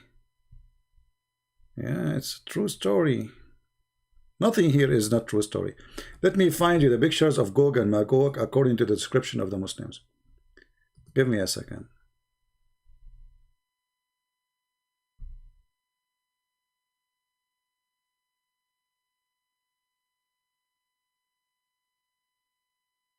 People of Gog and Magog, they are not a human. They have big ears, they sleep inside their ears like a tent. Let me see if I can find. Here we go, like the Muslims, guys. The Muslims, they got us an idea about Gog and Magog. I just searched for Gog and Magog. Look what I found.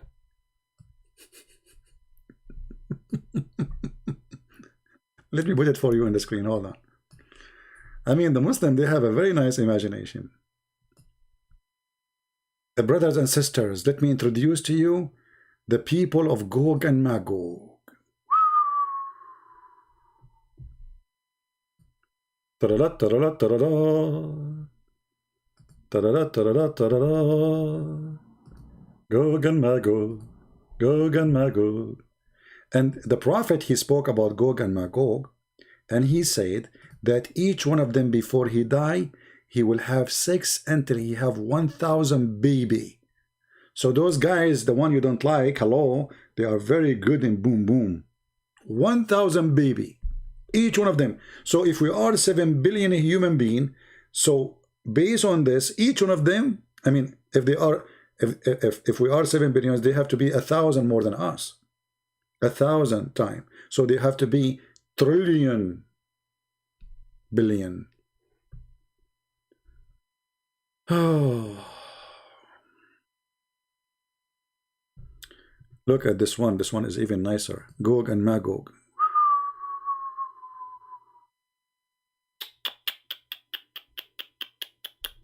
Oh, this one is even better.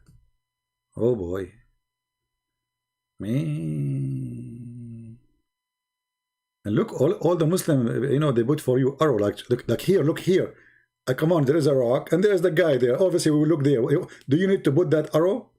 Yeah, because they are slow. Look here, brother. Look here. I look at this one. I mean, all of this is Gog and Magog. Okay. So now, Alexander the Great, he built a dam between Gog and Magog and the mankind. Muslims, where we can find Gog and Magog? Where we can find them? Those who, the Prophet of Allah, Alexander, by the way, Alexander the Great, he was a bisexual. I mean, even this guy, they made him a prophet of Allah. And look here, the Muslim, they draw for you the dam. Look at that. Look how the dam look like, man. Unbelievable. Look at this. This is what Zulqarnain he did. He built a dam made from iron and copper. Look, man, look. And that's it.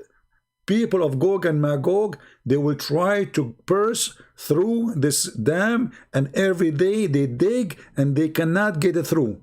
Anyone knows why?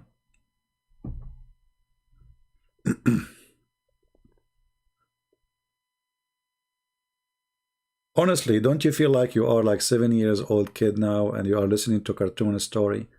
I mean, this is a book of God. And look, this guy, even he, look at the imagination of people. I mean, the Muslims, they have a lot of imagination. We have a Muslim trying to contact me. Let us see.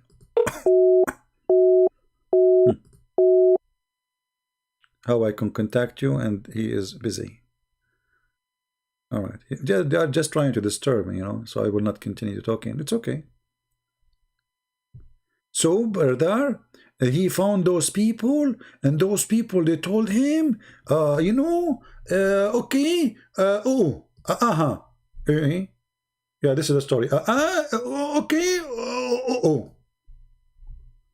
sound like a monkey telling us a story.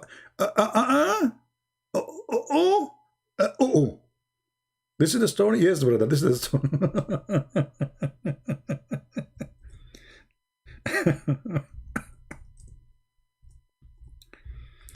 And Muhammad, he told them that every day the people of Gog and Magog, who they are not human brothers and sisters, they try to open a hole in the wall. Every day, brother. And then after they dig until the night come, and then their leader, he said to them, okay, now we go back to sleep. Tomorrow we will continue. And then when they come back in the morning, they find the hole which they dig yesterday closed. And why it's closed? Because, brother, anyone remember? Let us see how many of you remember before I say. Why each time they dig in the wall, they come the second day and they found it, the hole is a clothing or closed. Anyone remember? What was the reason? What is the logical reason? Why each time almost they are out, almost. They are digging, and then it's night time. And then they come in the morning and they found all the wall is blocked again. Anyone remember why?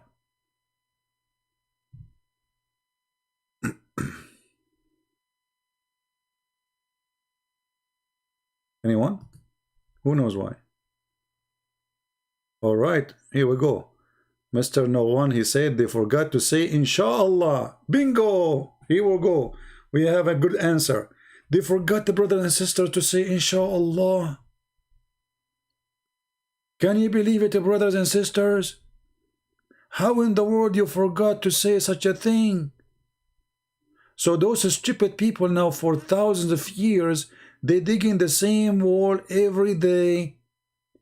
And then until one day, their leader, he will say suddenly, tomorrow, Inshallah, we will continue. And then because he said, Inshallah, he come and he found the hole as it was yesterday, and they will be able to get it through.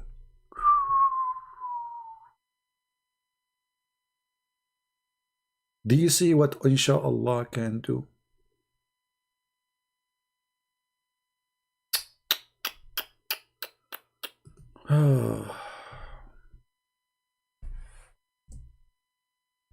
Do we have any Muslim? Do you have anything to say?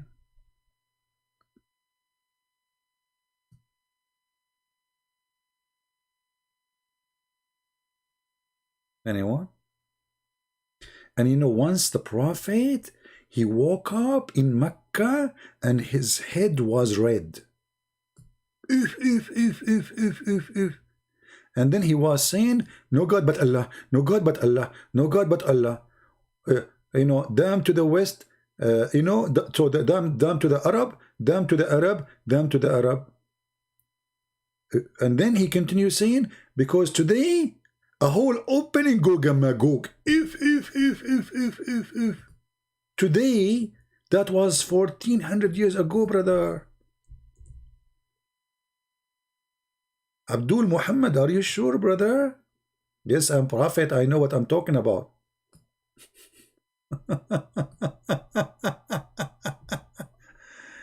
Unbelievable. Stupidity is amazing. Isn't it? And those people believe in this? Yes, they believe in this. Let me find the reference. Man, this is happening 1400 years ago. The prophet got up from his sleep with the flushed red face, like going crazy, you know, and he said, none has the right to be worshipped but Allah. None has the right to be worshipped but Allah. We to the Arab, we to the Arab, from the great evil that is nearly approaching them. Today, this is the today news, like not yesterday, today, a gap has been made in the wall of Gog and Magog, like this. And then he opened his fingers.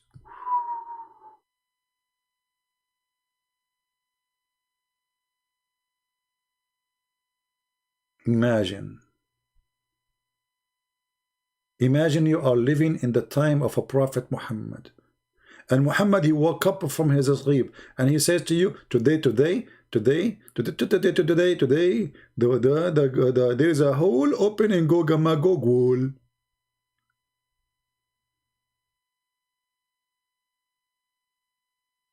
It's hard to express how terrifying this news. And this was 1400 years ago. Until now, nothing happened. Nothing happened. No Gog and Magog came. But we have to be honest, the story is interesting. I mean, you get excited when you see it. You know, you cannot deny this. I mean, it doesn't matter how much you like, all of you like fiction movies. Don't be a hypocrite. I mean, come on. You know?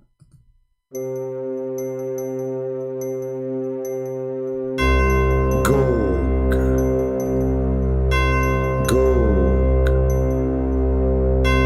Magog,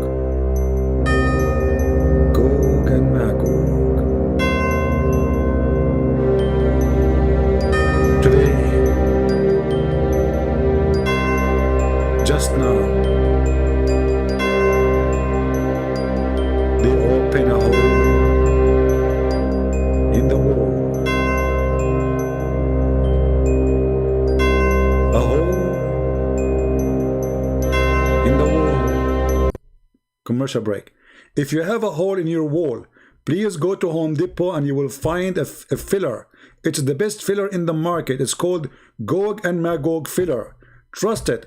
One time you use it, you never use it again. Back to the topic.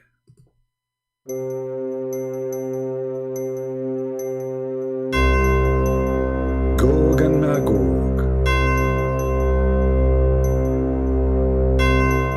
What happened in Gog, stay with Magog. If Gog said no, Magog say yes. What do you know about Gog and Magog?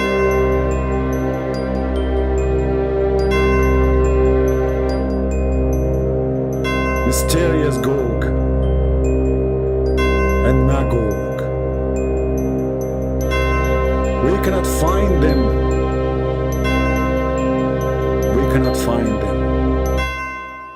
If you have a problem to find a rat or a cat in your house, we can give you the best solution. We can give you a chip or something you can hang it in their neck and they can be traced by the GPS. Like Gog and Magog. Hey Muslims, where we can find Gog and Magog? Where are they, those who they are behind the dam? I mean, they are a huge 1,000 to 1. Their population is 1,000 to 1 human. So if we are 7 or 8 billions, they are 8 trillions. Where we can find them?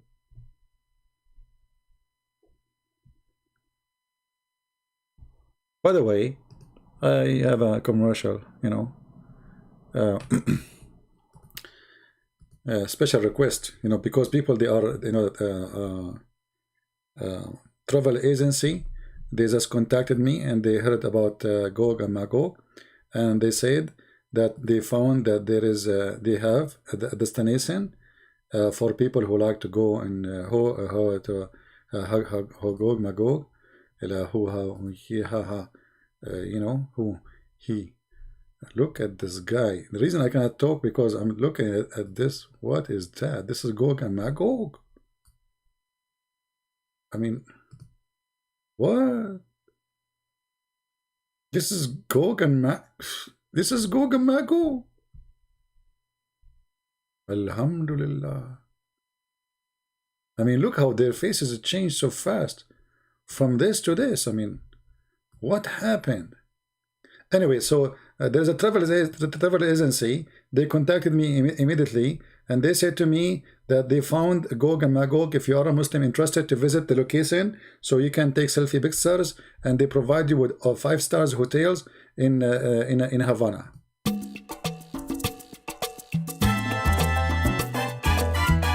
Find Gog and Magog. You can dance with them. Exactly. You can do samba as much as you wish. Yeah, you can take tequila with them. Yeah, take a beer. Take a beer as much as you want. Alhamdulillah. Impossible. What? Okay, the end of the commercial, sorry. I mean, the travel agency, they did not tell me there is the dance here. It's haram. But the Muslim, they love dancing. The Muslim, they grow beard in Mecca and they go dance. They dance in Thailand. They drunk. They sleep around. But in Mecca, they are holy. Yeah, but with Gog and Magog, what you will do? What is the believers? Do we have any believers left?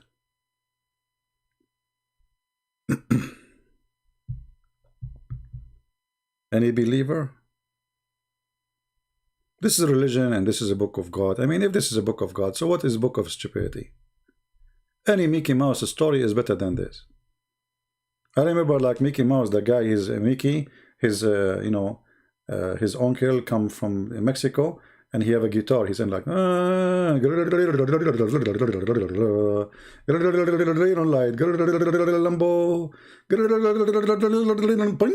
and then you know the mustache of sorry the guitar line of Mickey you know broke from his guitar, so he take it from you know the cat. Okay,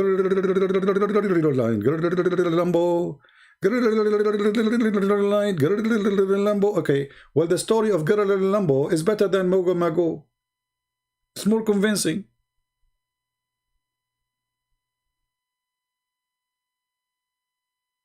This is book of God. I'm truly convinced. I mean, that's it. I mean, who can deny this? And what I like about the Muslims, when they make the graphic, they put for you an arrow, like, okay, this is Gog. So this is Ya'gog. Okay? Maybe you did not notice. They are making you see that this is Ya'gog, and the other one is Magog.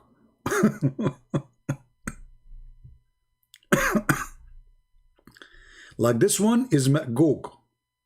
The other one is Gog. What is that?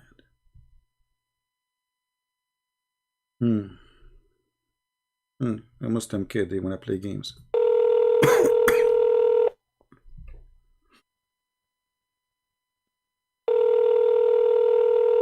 Let us see.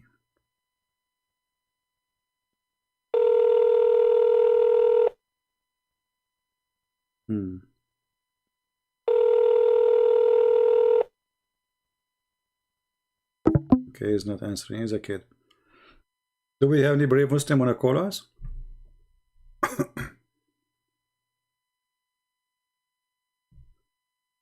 Gog and Magog. La la la la la.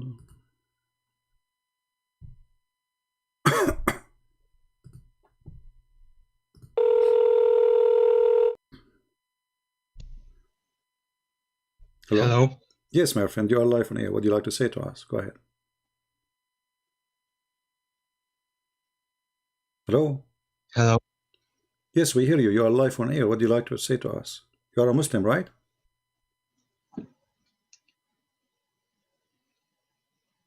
Are you a Muslim?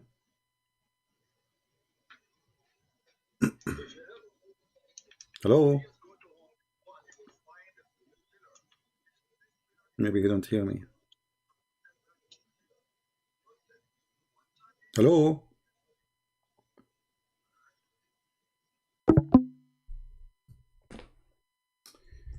You need to fix his mic, maybe. I mean his speakers.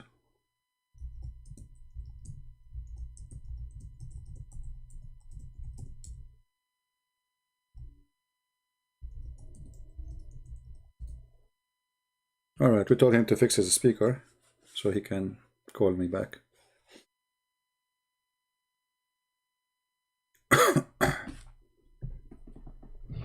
And supposedly I will not stay long. You believe it? Did I say to you guys before I go live, I will not stay long? Yeah. Did I say my throat is hurting me? Okay.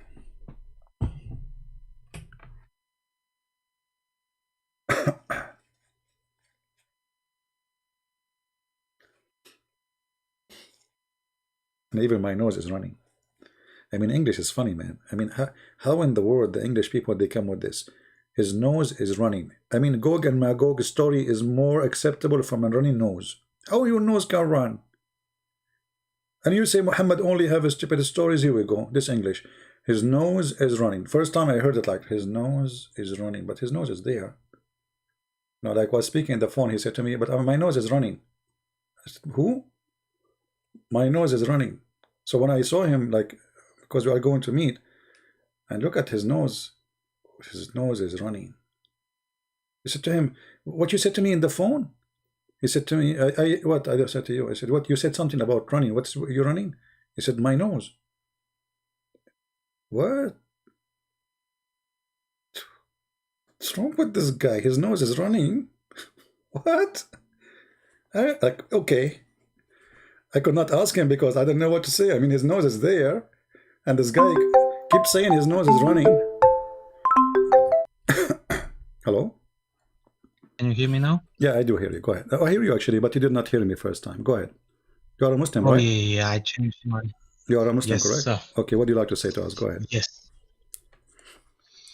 I'm just watching your videos all this time, and all the time you're spreading lies about Islam. Lies. Like what? A Gog and Magog? Lies. Is Gog and Magog a lie? All the time lying. You know Quran is most perfect book ever. Okay, tell me about You know Gog. the Bible. No problem. Tell me The about Bible Gog. was written 300 years after Jesus, even when they said he died. Okay. What proof do you have? Where is the first Bible? Where is the second Bible? Where is the third Bible? Where's the fourth Bible? We don't even have a full copy before 400 or 500 years after Jesus died. Well, let us. So how can you say Quran is not preserved? Let us go Quran with is this. not. Okay, do you have a full copy of the whole Quran before the first 4 centuries?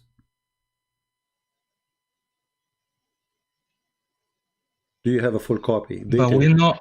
Do you have a full copy? You see, I'm going with you now. Do you have a full copy dated to before the 4th century? It doesn't matter if we have full But you just copy. said to We me, never but needed no, to no, preserve it. but no, you just say it. But you just say hold it. on, But you hold just on, hold on. you We just said, never hold needed on. to You preserve just it said, look the how way hypocrite you you are. needed to Look preserve how it. hypocrite you are. You just said to me, we don't have a full copy of the whole Bible before the 4th century. You said that. And but you are the one who believe that you have the same issue. If this is an issue for you, that's when you should not believe in Islam. Secondly, Muhammad, he came 600 years after Jesus, after the Bible is written. What is the proof of Muhammad that he knew what is in the Bible? If all the Bible is corrupt, the mic is yours. But we never say the Bible is corrupt. We say you don't have the real Bible. So the Bible could be somewhere. The Bible could be somewhere in the Middle East. You just haven't found it it's yet. not corrupt. So you made you made up a different copy. All right, hold you on. made up a different copy and then spread it all around the world to give to the Christian people. All right. The original copy could be there. Original copy could be even at the time of Muhammad, but you hid it from everyone. You rewrote it. Okay, so but you don't have the copy. But nobody. Tell me one thing. How many Christians have read Bible that comes in Greek or Aramaic? Let us talk. How many Muslims they speak Arabic? It's 15%. 15%. That's mean there is what? 85% of Muslims are not Muslims no more? Doesn't matter because But we listen to people who speak the ago, language. but a second ago you said if we don't speak Aramaic, you said how many people speak Aramaic, how many people speak Greek, how many speak Hebrew, and now you are saying doesn't matter. You see, I don't know. Are you mature adult or you are a kid? Okay. How many? Let us 1.6 billion let us be logical. 15% is a lot. 15% is how many million? Okay, let us be. How many hundred million? Doesn't matter. And we have millions of people who speak Greek. We have millions of people who speak Aramaic. We have millions of people who speak Hebrew. Same. We have. Yeah, you go few million, maybe 5 million, 10 million. As long people they speak. Now the question is, do you understand the Quran, which is written in Arabic? Do you understand it yourself? I don't understand it myself, but I look at translations. So you are proud about what? You are proud to be a Muslim about religion, and you said to me the Quran is perfect, but you cannot understand the Quran. How the Quran is perfect, yet you cannot understand it? Because we can trust our scholars. You cannot trust your scholars. Okay, as long as you trust your scholar. Look at what they are doing. Look at what they are doing. The church is doing in every country. As long you trust, as long you trust your scholars, is the anti-Muslim? Of course, look, even the Quran tells you that only Allah can understand the true meaning of the Quran, but the very well-versed people, the knowledgeable people, they will understand as well parts of it. That's a false interpretation. So that's how the Quran works. My friend, you are ignorant, and the verse doesn't say that. Why you are lying? The verse says, only Allah knows what the Quran means, and the one who have knowledge, they say we believe. They don't understand. The one who have knowledge is the one who say. Because we believe. Okay, he shows us the. But you just said. But you just lied. But you just lied, and you say that the scholars they knew when the Quran says only Allah knows, and those who have knowledge they say we believe. So in order to have a knowledge in Islam, it's just you have to believe. What kind of religion this religion is? How you can be a scholar if just by saying I believe? How that make you a scholar? And what kind of book? Only Allah knows what it's mean. Don't you think this is stupid? Okay. Let's say Bible. Obviously, Bible is more clearly written because it's a newer creation. It's created for the masses. It's created to lie to the masses. But obviously, you're gonna put lots of graphs in it. But isn't it the Quran? Lots of nice things in it. Nice story. Make it for the movies. Hold on. Yeah. You Muslim, you say, and even Yasser Qadi, he said that the earliest Bible goes back to the 60 years after Christ. The earliest Quran you Muslims have goes back to 400 years after Muhammad. The earliest recitation you have is coming from Hafs, and Hafs according to Muslims is a fraud. So where is your Quran? The Quran says, Inna alayna jam'uhu wa Qur'anuhu. Allah, he says, I am going to collect the Quran and I will recite the Quran. Did Allah collect the Quran? Yes. Where? Isn't it Uthman? He collected the Quran and he burned the other Quran?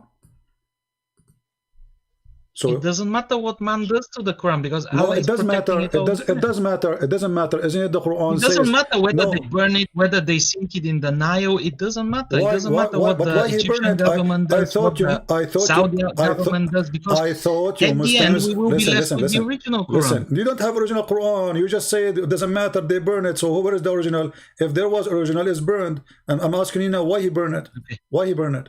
Okay. Why he maybe that's Allah's way of. Maybe that's Allah's way of preserving it. I don't know. I don't know how Allah thinks. Allah, why Uthman is a messenger of Allah? Well, he doesn't need to be, but Allah can take control of anyone at any point. His power is endless. But if he wants to use Quran, if he wants to use the people to fix the Quran my friend, the Quran says Allah will hold on. Listen. Are you saying to me that Allah is Uthman? Because the Quran says Allah will collect the Quran, not Uthman. Yes, but Allah can take control of any human being at any time. He can do everything with a human being. Yeah, but Allah, he says, I will collect the book, not Uthman. Yeah, but he doesn't say how. He doesn't say how. It's still Allah. Look, so Uthman is Allah. So me now, if I have my own Quran, I am Allah too. It's Allah who made me do it. I mean, this is a joke. Where is Muhammad then? So what Muhammad doing? Where is the book of Muhammad? Look, let me tell you one thing. Hmm. If Allah decides to preserve the Quran, it doesn't matter how. This could be any method He can use. Even the Egyptian, when the Egyptian government was fixing the Quran, how do you know that's the Egyptian government? That's probably Allah using the people to pick the right recitation. So how much? 95% of the world use Hafs? Okay, let me Yes. ask. So that means almost everyone, apart from few regions, use Hafs. So that means Allah has managed to preserve the copy He wanted to preserve. How He preserved? No, Hafs is not really the copy He preserved. This is the copy printed by the oil of Saudi Arabia. Before that, nobody used Hafs recitation. Yes, but how do you know? How do you know that's not Allah's way of preserving? Because before it was most popular, like Warish, other reading of the Quran. It's not Hafs, but because this is what was more popular in Saudi Arabia, and the government of Saudi Arabia is the one who published this. It is published. Same time, let me ask you. Do Allah allow people to write the books by their hands?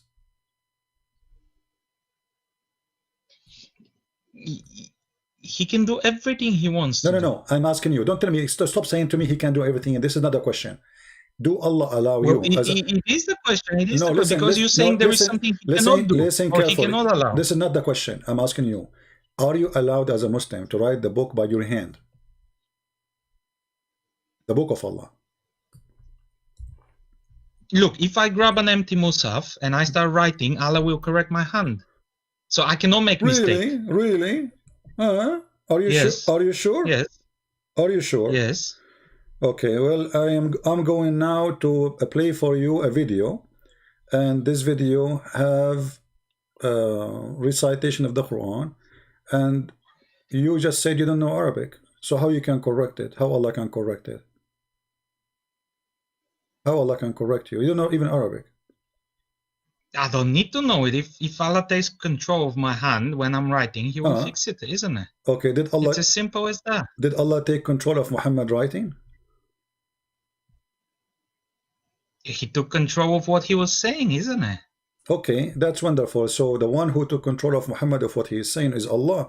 So when Muhammad he bowed down and he recited the satanic verses, was Allah in control or Shaitan? No, but He fixed it. Allah was not in control of Muhammad all the time. Obviously, he only needed to take control when he was reciting verses. Okay, so that's mean Allah and Muhammad, they are, sorry, Shaitan and Allah controlling Muhammad, and you agreed. Yes, but Okay. look at the story. No, hold on. Let me finish this point. You started a very good point, brother. Let me ask you. You started a very good Muhammad, point. Hold on. Muhammad, hold on. No, I want to finish this one. You just said a very important thing. That's why I want to. You will have time. Don't worry. We are just having a nice conversation. Yeah. Thank you for calling me. By the way, you are a nice guy. So listen. So as long as you agree that Muhammad is controlled by Allah and Shaitan, but Muhammad received his command from who? From Shaitan or from Allah? Well, look, he received commands from both, but Allah being the more powerful, Allah being more powerful, He fixed the rest, isn't it? Same as Jesus. When Jesus was tempted by the devil, God helped him resist that, isn't it? That's part of the. It's even in the Bible today. No, that's not true. The devil, he could not. You see, when it says tempt, he tried, but he did not tempt him. He did not fail. So how do you know he did not take control of Jesus? If you guys can correct the Bible later at any time, how do you know? Okay, don't play games now. You can. I can say the same to you. You can correct any time. And look at me. I have a hadith in front of me. It says, "You're a prophet." He said that Shaitan, he command him to do good. What do you say about that? It's in front of you on the screen. Hold on, let me go through that. There is none among you whom is not an attaché from. They said, Allah messenger with you too. Thereupon he said, yes, but Allah helps me against him, and so I am safe from his hands. He does not command me, but for good. What do you think? Shaitan, he command Muhammad good command. The devil. Obviously, Shaitan, he did not command him because Allah fixed it. No. If you read the Stop story, saying, Allah my fixed friend, it. what's your name? What's your name? No. What's your name? What's your satanic verses were not corrected. What's your name? What's your name? I don't want to reveal my name, but if the satanic verses give me were a not... name. Give me a name to call you by. Whatever your name. Just give me a name. Give me a name. Call me anything you would like. Muhammad. I know Okay, you Muhammad, love okay. to use Okay, Abdul. listen, You love to Muhammad. use No, Abdul I'm all not the going time. to call you Abdul. You know, you look like you are more educated than normal Abdul. And now, Okay. yeah, you know, you are very educated. I can tell. My friend, you don't even know how to read. It says he command me, but to do good. So not Allah fix it. Like the shaitan is commanding him still. Muhammad describing the command of shaitan as a good command. So why you are saying Allah he fix it? What's wrong with you? Don't you know how to read? Did Muhammad say what you are saying, or you are fabricating things? He said, so, but he does not command me, but for good. So Muhammad saying that shaitan is a good person, and he obey his command, and his command is good. Muhammad here is admitting that shaitan... No. Look what it says. Look what it says. But he does not command me, but for good. So anything that's bad, he cannot command him because Allah helps him. Okay, but if it's anything good comes out of it, if anything good comes out of it, okay, so shaitan, obviously, shaitan, he give only good command to Muhammad. Like what? Give me an example. How shaitan? How we not call? Only, how not we, only. How we I'm can? saying, hold on. How he call? How you call him devil? And yet he give good command. Explain to me. I want to learn from this about you. You know about Islam. Go ahead. He's the devil. The devil. He do give good command since when? Does he have to? Is there anywhere where it's specified that he does only bad things? Yeah, well, the you know. Hold on. You know, lots of good things can come from something bad, isn't it? No, that's not true. Not according to Islam. Shaitan is shaitan. Isn't it the Quran says the shaitan, he want to mislead you, the shaitan, he want to deceive you, the shaitan, he will take you to hell. So now suddenly the shaitan, he's a good guy? All the I'm Quran, not saying he's good, but look, he does not command me, but for good. So anything good, he Allah might allow it to go through the gaps. But if anything bad, Allah does not allow it. Okay, that's wonderful. I don't know how you're reading the verse. But you agree that shaitan, he gave him satanic verses, and Muhammad, he recite them. So how Allah allow it to go through? So that he can then show his power by abrogating them. But that's mean. Okay, if guys. Muhammad didn't know, and Allah didn't interfere, he would never know he revealed them. But he knew he revealed them, and it got fixed, isn't it? How and that's showing. Can you tell me the story how Allah fixed those verses? What happened? Muhammad don't know. Muhammad recite the verses, and then and then Gabriel came and told him, this is not, it didn't come from me, so why are you reciting it? So that's Muhammad wonderful. didn't know. That's wonderful. Hold on. Guys, listen carefully. Our friend here, he said that Muhammad recites Quran from shaitan. Muhammad did not notice that this is not from Allah. Then Jibreel later come to his house and he told him, this is not from Allah. Do we agree about what we said? That's what you say. Yes. Okay. This is not from Allah. Yes. But so how a Muslim they say nobody can make Quran like Allah? Here we go. Muhammad, he received Quran from shaitan, and he himself the prophet.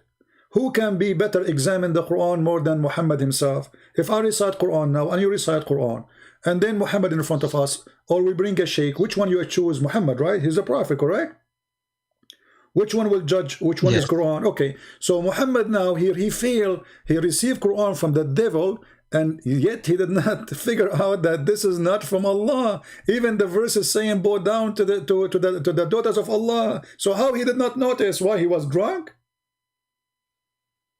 But look, Muhammad was never a perfect person. He was not Jesus. Friend, Jesus was perfect. Not even. Okay, hold on, guys. Did you just say, was a mortal man. Did you just say that Jesus is perfect? Of course, the Quran says he was the most righteous of all of them. Okay, so Muhammad was never the most not righteous. You said perfect. Muhammad is not perfect. You said that. Jesus is perfect. Yes, that's correct. Okay, he was a man. If there is any man is perfect? No, of course no. And I'm not saying he was perfect. You just he doesn't need to be perfect to do God's work. But you just was Moses perfect? Was Abraham perfect? But you just said that he is perfect. Everybody heard you. You said that. Of course. Okay. Even Allah says He made Jesus. Okay. He was the most righteous of all of them. He was the most perfect. He never sinned. So when you say He's perfect, He's perfect. There's no so either perfect or not perfect. So Muhammad is not perfect. Jesus is perfect. Wonderful. Muhammad received satanic verses, and that you are saying because he is not perfect, he did not notice that he was praying to the daughters of the devil, and because he's not perfect, he bowed down to them. And because he's not perfect, he still went home and did not notice. And because he's not perfect, still he need the angel to come and tell him. And because he's not perfect, Allah after that, he need to fix the Quran. Hold on. If we go now in the Quran to the chapter we are talking about, the chapter of satanic verses, chapter 22, you will see here it says that Allah is going to take off what shaitan he threw. Do you agree with this? Allah will take it off? Okay. How we knew that this verse itself is from Allah, not from shaitan? If shaitan was able to throw Quran already in Muhammad, and Muhammad did not notice. How we knew that this verse itself is not from shaitan saying, don't worry Muhammad, I will give you more. Don't worry about shaitan giving you things. I am Allah, I will take it away. How we knew that this verse is not from shaitan? Because already we agreed that Muhammad received from shaitan. And he don't notice. So shaitan, he can do it again and again and again and again. If he was able to do it once. No, but you're doing mental gymnastics at the moment, because you're saying, oh, how do we know the whole Quran was not the devil's work? Well, it wasn't, because we know this. How? And we know exactly where shaitan involved, because Allah wanted us to know where. What shaitan? What shaitan? Okay, what shaitan he want? Tell me what shaitan he do? What shaitan he do? How he try? He tried to intervene. He managed to get a few words in, and then Gabriel came and fixed it. No. By Allah's will. What was when shaitan intervened with a human being in general? What he tried to do? Like what he do? I mean, what he promised you? How he can tempt you? What he do? Well, he always tries to take them off the righteous path. Okay, was Muhammad a righteous man? He tries to be. Okay, was Muhammad a righteous man when he went to his own son's wife and he flirted with her in her house when she is married? Did he flirt though? Does anyone say he flirted with her, or does it say that she liked him, thus she wanted to marry him? No, it says that he said to her, Subhanallah mu'alliful qulub. Praise be to Allah, the one who flipped my heart for you. And he said that loudly so she can hear it. Is that a good man? He go to the house. All right, show me the hadith. Let's go. Let's show me the hadith. Let's read it carefully. All right, let us see.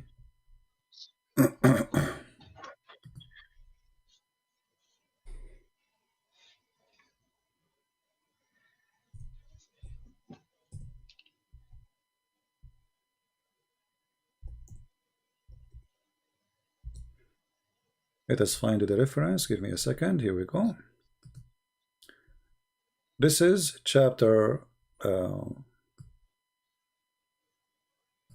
Al-Ahzab, verse number 37, and this is the official government website of the Kingdom of Saudi Arabia. All right, I put it for you on the screen, and then you will see that when he went to his son, he found Zainab standing, and she was wearing very sexy clothes. It says here, read carefully. You don't know Arabic, but I will give you the link. You can use Google Translation. It says here, or you can give it to any Muslim who speak Arabic. So he went to Zayd seeking him, and then he found Zainab standing, and she was white and big and beautiful, and she is from the most perfect women of Quraysh. So she's so beautiful, you know. Okay, فهويها. So he fell in love with her. He fell in love with married women, and then he said, وقال سبحان الله مقلب القلوب فسمعت زينب بالتسبيح فذكرتها لزيد. So Zainab, she said what she heard what he said, and she told her husband. ففطن زيد, and then Zayd is oh, here we go. So now he knew that she's sleeping with him. So he went to Muhammad. He said, Ya Rasulullah, please let me divorce her. She is proud. She have a bad tongue. She hurt me with her tongue. And then Muhammad, look how hypocrite. A second ago he was in the house of the man flirting with the wife, and now he's saying to him, no, keep your wife for you, man. Keep your wife for you. It's in front of you. And this is what? Read. This is your Islamic tafsir, Tafsir al-Qurtubi, and this is the official government website of the Kingdom of Saudi Arabia. I will post the link in the chat. You can click and you can use Google Translation to translate. What kind of a prophet he go and do such a thing? This is the man you trust him with the Quran. This is the man you trust him with the ethic. This is the one you trust whatever he says to you is from God, and he is the good guy. He's not perfect, no problem, but here we go. I mean, this is very bad. First of all, he adopted this son. Imagine he changed the adoption just because he want to have the girl. He changed the adoption. He adopted the man for years, and suddenly just because he saw this woman, he want her, he canceled the adoption law. He forbid people from adopting. And he right away, the man he noticed, says here فَفَطِنَ Zayd. So Zayd, he noticed what's happening. Obviously she's cheating with him. You see here the story doesn't say that they're sleeping together, but obviously they are working together in the same direction. And you are the one who just said to me, no, she like him and she want to marry him. You said that. So she is not a good woman. A good woman who is married to a man and they are not even in seeking divorce. She want to marry other man, and he is his father. And then we find that Muhammad, he go to the house, flirting with the wife when the husband is away. Be honest with me. If your father come to your house and he flirt with your wife, and he said to her, my heart to flip for you, what you would do with your father? Be honest. Okay, first of all, he was an adopted son, so he's doesn't not matter. father. Even this is more ugly because you give when you adopt a son, and that's mean you give a word of honor. You just say that Muhammad have no honor. You just say that. Okay. Because if I adopt, can we not agree? Can we not hold on? Can we not agree that God, if He wills, He can use horrible men with bad flaws to do His will? So you are saying, and He always has. So you are saying Muhammad, Moses was not perfect. So you are saying Muhammad all of the previous prophets were not perfect. So you are saying to me Muhammad was a bad man? Well, he was the man for the job in the Middle East at that time. He was the man for the job, apparently. Okay, because he is maybe the man he had a for the strong job. Enough will. And what is the job? What is the job of Muhammad? Look what the interpretation is saying. And if the prophet, his eyes fall into a woman, her husband must divorce her so he can have her immediately. Yeah. So why wouldn't God give a little bit of an incentive to his prophet so that he will get the job done? Oh, the incentive of the prophet is to give you women who they are married to other men just because you like them. This is incentive. This is bonus to Muhammad. Aha.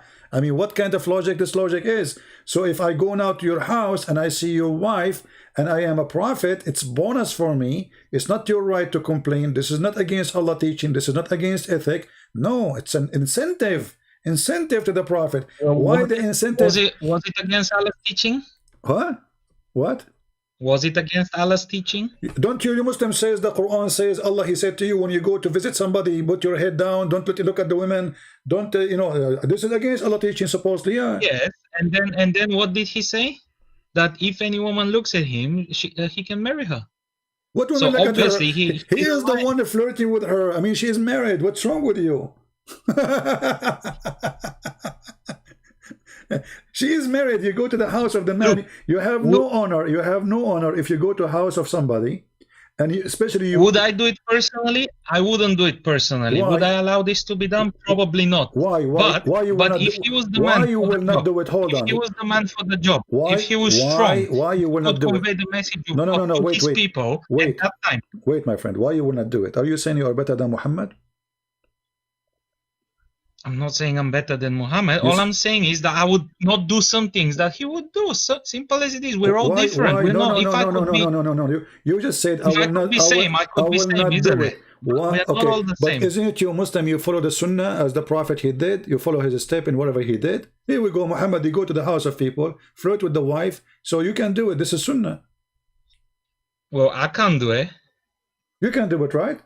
So this is Islam. Well, I can give a try certainly, but I doubt God would now approve of me because I'm not doing His work. Why you are not approved? You just said we follow Muhammad's steps. He is the best man to follow. Look, you have to understand that that time in the Middle East was a very violent and hard My time. friend, what does have to do with So, what needed a very does have to strong do prophet. what does have to do with violent now? The man, he is his son, they are not in war, he go to the house. Because he wasn't. Okay, and what All kind I'm saying is and he what kind wasn't of God perfect. and what He's a kind of man. God he had says? desire. Okay, hold on. You see, you Muslims, you jump from a place to a place to a place, and it's English. So you agree that Muhammad is a bad person. That's a wonderful news. I want to I ask don't you. agree he's a bad person. I agree he has a humanly needs, Mhm. and they might be different than your humanly needs. So if but he's got his own. so now humanly I have needs. a human need. So if I see a woman, I'll rape her. I say I have a human needs, right? Is that okay, right? Well, obviously not, because that's forbidden. No, it's not forbidden. Where it says it's forbidden for Islam to rape? Show me the verse in the Quran. Okay, hold on. I will give you 10 years. Actually, I will show you where it says you can rape.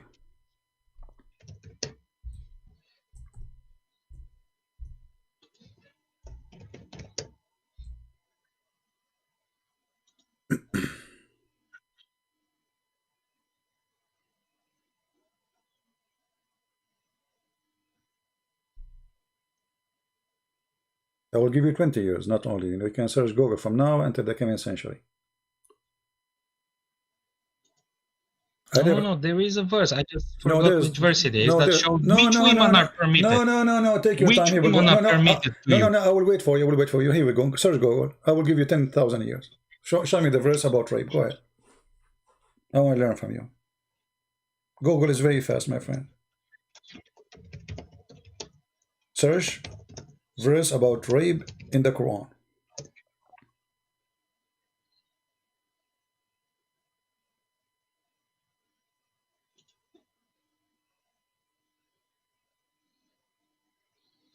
All right, Quran 4:24. 424. And also prohibited to you are all married women except those your right hand possess. This is a decree of Allah upon you, and lawful to you are all others beyond these, provided that you seek them in marriage with gifts from your property. That's not rape. This is the verse. Actually, how is that rape? This is the verse. I have it on the screen ready for you to show you the rape, because it says forbidden for you married women except. So you can rape women who they are married. Do you know how to read? It says, okay, okay. It says forbidden for you women already married except except who? Except married women. Who they are? Your right hand possess. Except those whom your right hand possess. Exactly. Okay. How many women does your right hand possess? How many women does my hand possess? None. In the time of Muhammad, he have hundreds. This is not the topic now. You see, you are playing. Are you a kid? Are you a man or adult or a kid? So when the Quran says you can rape those who their right hand possess, it means you can do it today. You have them or not, because now you are weak. You cannot go and conquer and rape women as before. But if you can, you will. So the Quran saying you can rape women who they are married, and you said to me, you will show me a verse against rape, when this is the same verse says you can rape them.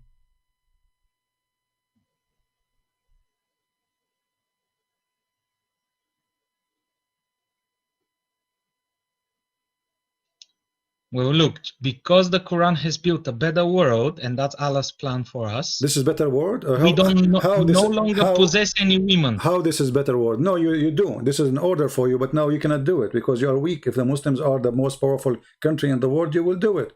Not long time ago. If we're all the most powerful, there would be peace all around the world. Exactly. Because we would all follow this. Exactly. Peace. Everybody will be killed. The women, they will be raped like ISIS, right? Peace. By the way, I don't know, you speak about peace, you say if we have a peace.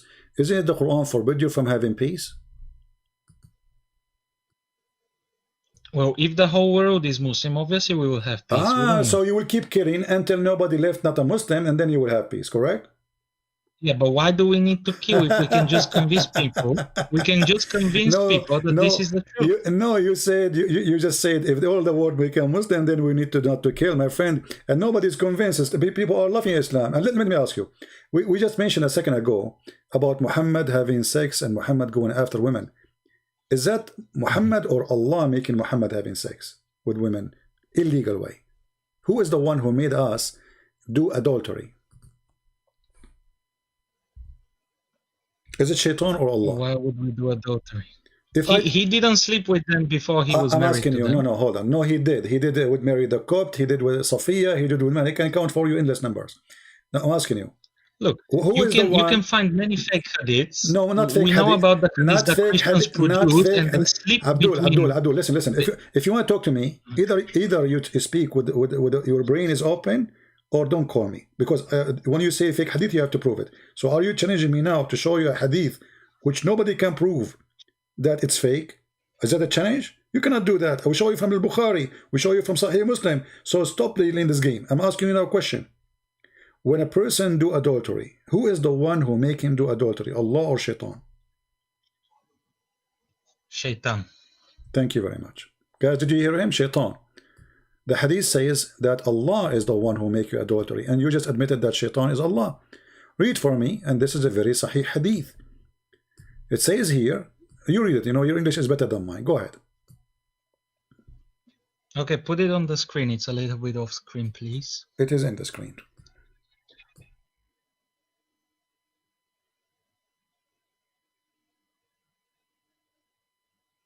All right, thank you very much.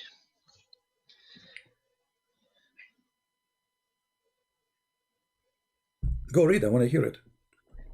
Hadith is like Verily, Allah has fixed the very portion of adultery, which a man will indulge in, and which he of necessity must commit. The adultery of the eye is the lustful look, and the adultery of the tongue is the licentious speech, the heart desires and yearns, which the parts may or may not put into effect. Okay, so what do you understand from that? I'm listening, go ahead. The men need to feel the necessity to do bad things, but Allah has fixed it. What fix it? No, it says, you see, I don't know, like, are you playing dumb now? Are you playing like you don't know English no more? It says, verily Allah has fixed the very portion of adultery. Who is the one who fixed the very portion of adultery, which a man he will indulge in? Who is the one who decide to you how much adultery you will do? Give me the name. Who is the one who decide how much adultery you will do?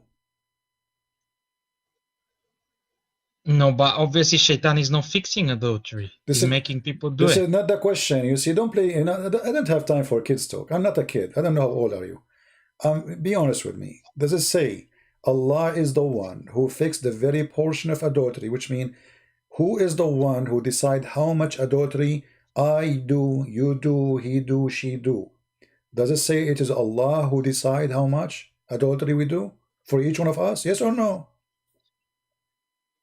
Yes. Okay, but a second ago you said to me, Shaitan do that. So Allah is Shaitan. Because the one who made me do adultery is not Shaitan. It's Allah. When I asked you who is the one who make you do that, you said Shaitan without hesitation. Okay, now we find out that this is not from Shaitan. Shaitan is a good guy. He's a victim. Shaitan never do that. Allah is the real Shaitan in Islam. He is the one who made you do adultery, and he is the one who make you to do it as a must. You don't even have a choice to do or not.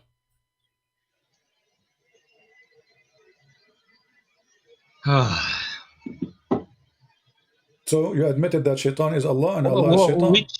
Which hadith is that? Can you show me if it's Sahih? Here we go. Sahih Muslim. Sahih Muslim 5657B, and I will post the link for you in the chat, so you can open it from your side and you can check it out. We don't make things up, my friend. Allah is Shaitan. There's no question. He is the one who make you do bad things, and then he blames Shaitan for the bad things you do, which in fact it's Allah. He decide for you to do those things.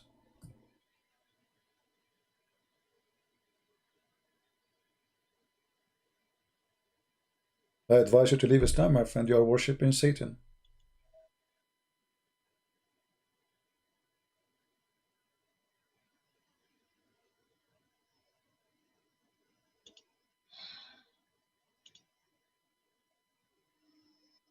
So how do we know? Because me personally, I've always had problems with the hadiths. Well, the personally, well, the Quran, I don't think Muslims do. My friend, the Quran is not better. The Quran is very evil too. I mean, the Quran is very stupid, my friend.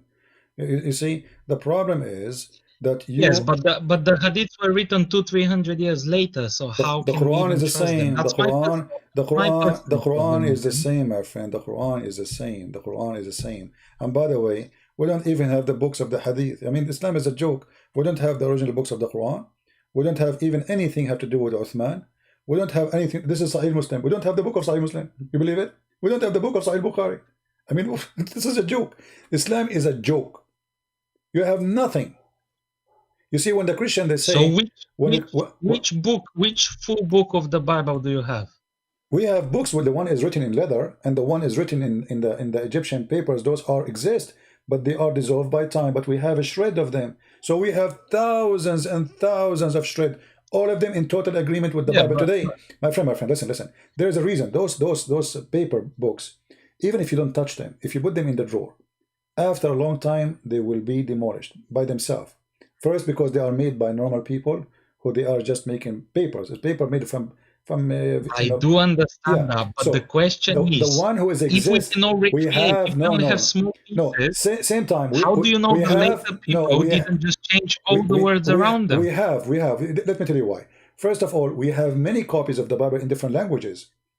Many. As an example, in Ethiopia, as an example, the Egyptian, as an example, even in India. Most the earliest Christians, they went all over the world. At the same time, we have art preserve the story of the Bible, which go back to the time of Jesus, when Christians, they were going under the ground and they were doing mosaic and art to preserve the crucifixion of Jesus, the verses in the Greek language or in Hebrew. Until now, we found them go back all the time to the time of Jesus. In the same time, when we question the Quran, I don't care really if it's preserved or not. The Quran is a stupid book. You see, I just told them before, I don't know if you were listening, I said, I don't want the Muslim to believe the Quran not preserved, because this is not for my benefit. If the Quran is preserved and it's a stupid book, that's for my benefit, that's it. The Quran is preserved, so you have no excuse to say, oh, somebody play with it. So when the Quran said the sun set in murky water, do you have an excuse? You say the Hadith, I don't trust the Hadith much, but what about the Quran? Before you call me, you heard me speaking about Gog and Magog. Who in the world want to believe such a story? This is Quran. This is not Hadith. And you keep saying to me the Quran preserved. How in the world you in the year 2020, I don't know what is your education, believe that there is a man, his name is Dhul Qurnayn. He got his first horn because he went to his people to make them to believe in Islam. They hit him in the hammer, in his head. He got the first horn and he died. Allah raised him back and he sent him back to his people. Then they hit him again with the hammer in his head, so he got two horns.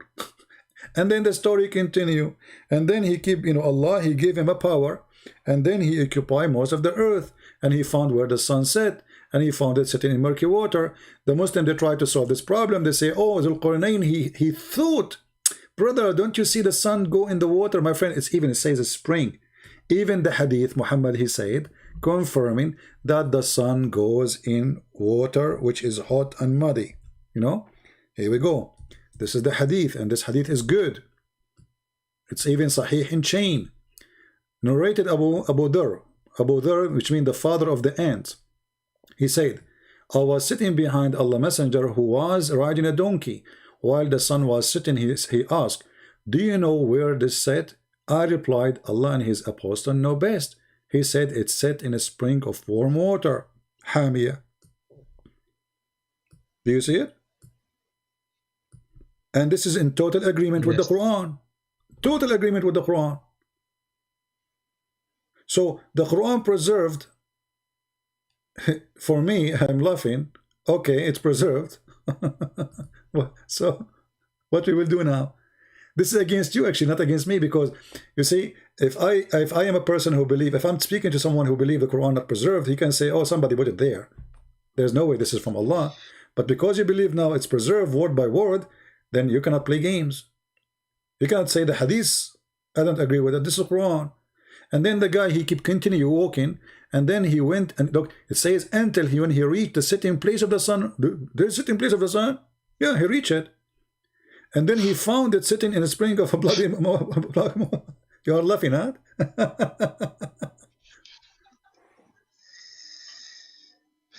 You got me here, to be honest. It's a difficult book to defend. Yeah. But maybe I need more knowledge. My Maybe friend, I'm the knowledge in deficient front of you, knowledge. I'm helping you. I mean, you see, everything I'm saying to you, it's in the front of you on the screen. This is your Muslim translation. This is your Quran. You are my witness. This is not my website. I have nothing to do with it. How this can be from God? If I am you, I will leave. This is, you know, my friend, you're smarter than this. This is not even good for kids. This is not good for cartoon. And then he go, and then what? You know, he found it in the muddy water, and then he continue, and then he changed his direction, and he followed another way in verse number 89, and then until when he came to the rising place of the sun. What is that? The sun rises everywhere. You don't need to go anywhere. Just stay home. I mean, this is a joke. And then he found it rising on people whom we, Allah, had provided no shelter. This is supposed to in Africa, you know, they have, you know, they are naked. And then, you know, we gave him all the mean to whatever to do. And then he followed another way. And then, brother, he found people, you know, like they are stupid. And they told him to build a dam between them and people of Gog and Magog. What do you think about Gog and Magog story? Do you like cartoon?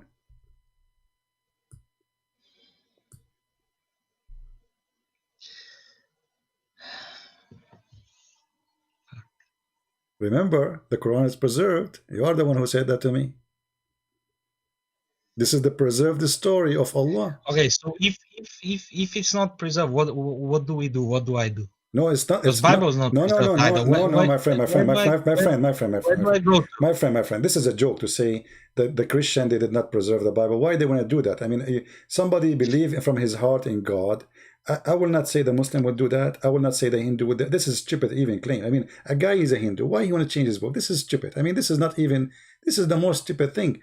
A person who is a believer, he will not do that. And if a Christian, he agreed to do that. You see, you mentioned to me that the Christian, they have a conference to meet to discuss heretic, right? So here we go. They stand. But even hold on. Even the Jews don't agree with the Christians. Here we go. So what? No. The Jews agreeing. The 12 disciples of Jesus, they were Jews, my friend. They were not Hindus. They were not Arab. They were not the Christians. They were Jews. So you are wrong. So the first one who believed in Jesus was the Jews, no one else. We learn about Jesus from the Jews. Why don't Jews today believe in Jesus? Who said the majority of them already Christians? What is left of the Jews is not even 20 millions. After 2,000 years, there's only 20 millions. What happened? Simply because the majority became Christians. What is left is the minority, not the majority. So no, but there were more. Obviously, Hitler killed a lot of them. Other people killed a lot of them. No, everybody, no problem. I mean, a lot of people died from the Jews, yes. But in the same time, the majority already are Christians. Same time, my friend. It's not logical to say to anyone. It's not logical for me even to say to a Muslim, you are playing with your book. Because if he is a believer, he will not do that. No, nobody will do that. It doesn't matter what religion is. A person who's a Hindu, he have a scriptures, he believes it's holy. Why you want to do that? This is a stupid argument. So don't go there. This is in the front of us. No, but maybe the Roman Empire needed a book. My friend, they cannot, because not all the Christians under the Roman Empire. Christians are spread all over. Ethiopia is not under the Roman Empire, you know. And then the Roman Empire, they shrink, and the Roman Empire die. It doesn't exist no more. So why people want to do that? And nobody was able to hide one copy. I mean, this is a joke. All languages, you know, we believe, even in the books of Tafsir, it says that the disciple of Jesus, when Jesus told them to go and preach and teach, they said to him, well, how we will teach? We don't speak the last languages. So Allah, according to the Muslim interpretation, when they wake up in the morning, each one of them, he found himself speaking different language. So if the Greek book corrupt, okay, what about the Ethiopian book? What about the Coptic book? What about the Indian book? What about the Persian book? Yeah, but you don't have many my of friend, those. My friend, you are running away from what is in front of you. This is the whole thing. You just admitted that this is stupid. Correct? You admitted this is stupid. Or maybe we don't understand it the way it's meant to be. No, my friend, it's in the front of you. They want to play game, it's up to you. You know, it's about you, not about me, my friend. I don't care if you want to say whatever you want to say. But this is not we don't understand. It's very simple. Gog and Magog, he built a dam between us and them. And then your prophet, he described that those, they try to go out of the bridge, out of the dam, and then he woke up in the morning, he said, today there is people who people of Gog and Magog, they were able to like this in the wall, we to Allah, to the Arab, for today a little tiny hole open.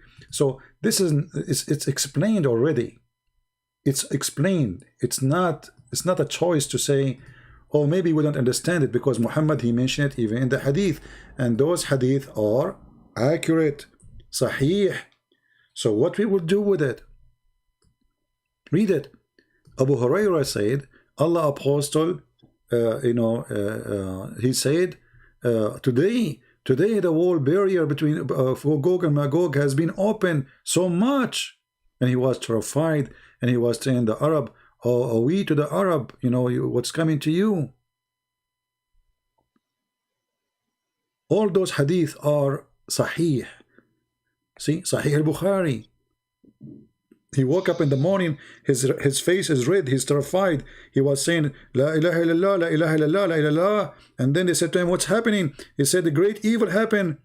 Today, a gap has been opened, and he made a space between his hand about how big it is, of people of Gog and Magog. And those are 1,000 to 1, which means if we are 7 billions, the Gog and Magog, they are 7 trillions. So where are they? Where is this dam? And who in the world would believe in such a story? He built a dam, they can go around the dam. I mean, the earth. But that's like asking where is the Garden of Eden? No, because those are people in earth. They are in the earth. Those are not in the sky. So where was the Garden of Eden according to the Bible? It was on earth. It wasn't in space. What? Where was the Garden of Eden? It was on earth, according to the Bible. Yes, but it wasn't floating in space. Yes, and we know the location in the north of Iraq. So, but in the Garden of Eden in Islam, it is in heaven. What does have to do with this, my friend? It's a garden. It's not, when we say heaven, when it comes to Adam and Eve, it's a garden. It's just a place God providing with everything. It's not really heaven as you imagine now, like the 70 virgin, etc. But here, notice with me that Muhammad, he explained to you, he have tons of stories about Gog and Magog, and all of them, they are authentic hadith in total agreement with the Quran. How you today, and you said, you just agreed that this is stupid, this is not right, you got me here, this is what you said. How you want to stay as a Muslim with this? What is this? All of those stories, look how many. Maybe I need to ask my scholars about more information. Well, your scholars, they cannot say to you anything except what I'm showing you on the screen. This is your scholar talking. Or do you think I'm giving you, is your scholar is better than al-Bukhari? You know? What your scholars? If there is a scholars in Islam, they will be calling me, my friend. They don't dare. Did you ask yourself, what is the scholars? Why they don't call me? We just have an Arab. I don't know if you heard him. He ran away. He ran away, literally. I just asked him. He said to me, this hadith is fabricated. I said, prove it. Go ahead. He ran away.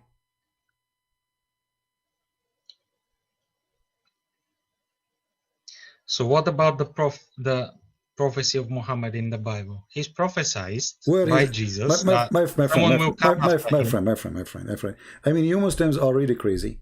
A second ago, you are saying to me it's corrupted. The book is corrupted. And now you find him in the Bible. So if the Bible is corrupted, that means the prophecy is corrupted. Secondly, all those you call them prophecy are not true. Actually, the opposite. It says, like, I mean, it is really stupid. Did you even read what the Muslim, they say to you? Go and check the verses yourself. Read few verses before, few verses after. You will die laughing.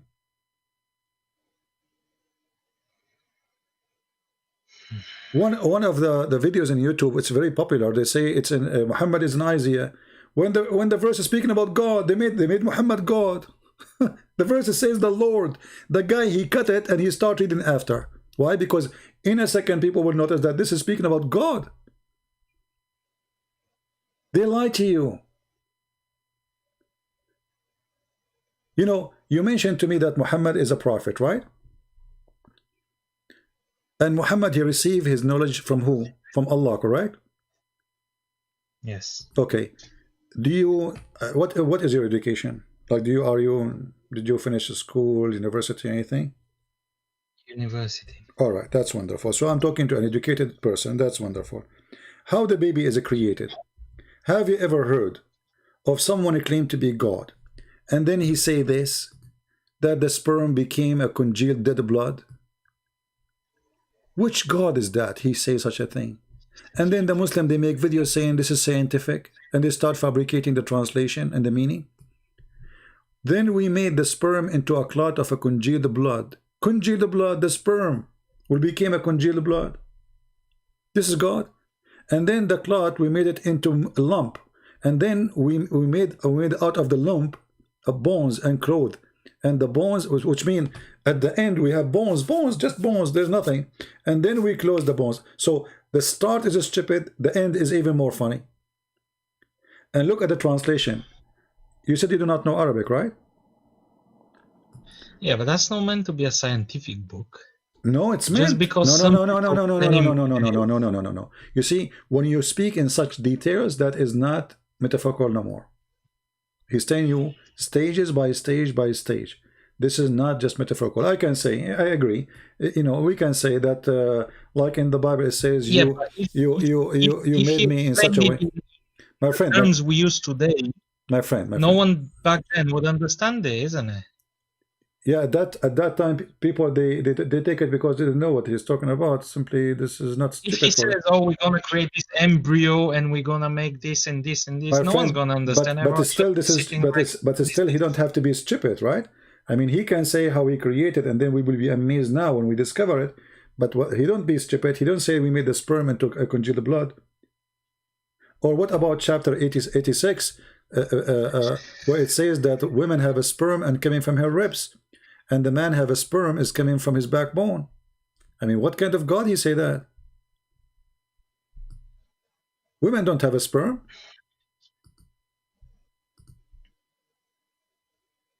And the sperm of the man is not coming from the backbone. You can go right now and check in Ibn Kathir. He will say to you that this is meaning the sperm of the man coming from the backbone, and the sperm of the women, the water of the women, which is yellow, as Muhammad described it, coming in from the location of the necklace. This is what the word Torah mean. It's a word used for women, ribs, specific location of the ribs, the top one. So how this can be God? So look, the sun set in murky water. He found where the sun set. He found where the sun rise. He found where next to it he built Gog and Magog. A story of the cave people, which is funny and stupid. You know, it's a fiction story written by a Christian priest in Syria for the Christian youth. It's fiction. All the Christians, they knew that.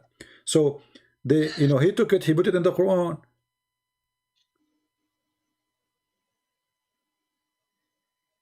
When a Jewish man, he came to Muhammad and he said to him, what is the signs of the hour? Do you know the story? No, not this one. He asked him, he said to him, I want to ask you a question which nobody knows the answer for it except a prophet of God. This is the hadith, this is Sahih Bukhari. So nobody can say it's weak. So he said to him, there's certain things, I'm going to ask him about things. He said, I'm going to ask him about 3 things which only a prophet can know the answer, or can answer it. Wonderful. I mean, look how the story is stupid from the beginning. The guy, he knew the answer, and he is saying only prophet knew the answer. Have you ever heard of a stupid? This is your prophet saying that. This is a story coming from your prophet. I come to you and I say to you, I'm going to ask you a question. Only prophet knew the correct answer, but I know the correct answer, so I must be prophet too. So it's a stupid cult, man. It is just a madness, a stupidity. It's a low IQ. And then he continued. He said to him, and look at the questions. I mean, look at this very hard exam. What is the first food which people of paradise will eat? Like what? This is the question which nobody knows except prophet. Why does the child attract the similarity of his father or to his mother? Then the prophet replied, said, Jibreel, just inform me now. Look, what? So Muhammad now, he cannot claim that he is getting something stupid. Jibreel from Allah informed me that etc. He said, and then Ibn Salam, he said to him, Jibreel, the enemy of the Jews. Since when Jibreel, the enemy of the Jews? Anyway, so then he says, as the first sign of the hour, it will be the fire, will collect people from the east to the west. Okay, where it says in the Quran, this fire will collect them from the east and the west. As for the first meal, the people of paradise will eat, will be the loop of the fish liver. Why? Because people will go to have sex. The Arab, they believe that the whale, not the fish, the whale liver is very good for sex. You know, they take from it al-ambar. You can check it out. As the ambar is even, you know, the deer, he have the same hormone, which is used to attract female. So Muhammad, the Arab, they learn that those things, they attract females, so they think they can attract female, but this was for the deer. Anyway, as for the child, if a man discharge proceed in the women discharge, the child attract the similarity to the man. Look at this stupid. He just said, if you have orgasm first, the baby will be a boy. If you have orgasm, the women have orgasm first, the baby will be a girl. What does this have to do with this? According to which science? And remember, he said, Jibreel told me. So we cannot say Muhammad is making, I mean, somebody fool him. He was just, as you said, he is just a human. He just said, Jibreel told me. So either Jibreel told him or he's a liar. Maybe he lied. Maybe he lied. You're right. Obviously, he's lied. He lied because this is absolutely false. So you just left Islam, my friend. You just left Islam right now.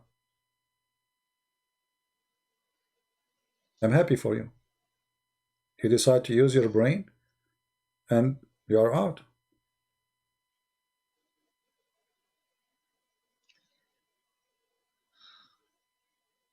The second you use your brain, you are out of Islam, and now you are out of Islam. I'm really happy for you. I'm so glad you called me today, so we can share the truth with you. It's obvious this man is making... So what do I do with this? Okay, let's say Islam is false. What do I do with this? Well, you know, now you have to think. I mean, okay, Islam is false. I can invite you to believe in Jesus if you want, but first you have to clear yourself from all the dirt and the garbage of Muhammad, with my respect to you. You see, if we have a computer, have a virus, we cannot install a new clean software without formatting the virus. You have to clean yourself from the garbage of Muhammad. You have to believe in the Holy God. The Holy God is what Jesus, he brought to us. The Holy God is what Jesus taught us. If a man, he look at a woman and he wished to have her, he committed adultery. Not, you know, God, he made you do adultery. Okay, so if people lie to me all my life about this, they never show me this, how can I trust anyone else? Even how do I know this? My friend, did I say to you, trust me? Did I say to you? No. You are a man, you are adult, you went to school, you have a degree, you speak languages, you have a computer, do your research, study very well, and search holiness. The one, you know, once a big sheikh, he came to my father, and he said to him, you know, you are a great man, a great family, you are very well known. Why you don't, I invite you to accept Islam, you know? The sheikh saying that to my dad. So my dad, he said to him nicely, he didn't want to be polite with him because he's in our house, and he is a friend of him. He said to him, well, ya sheikh, where is Muhammad now? He said, he's dead.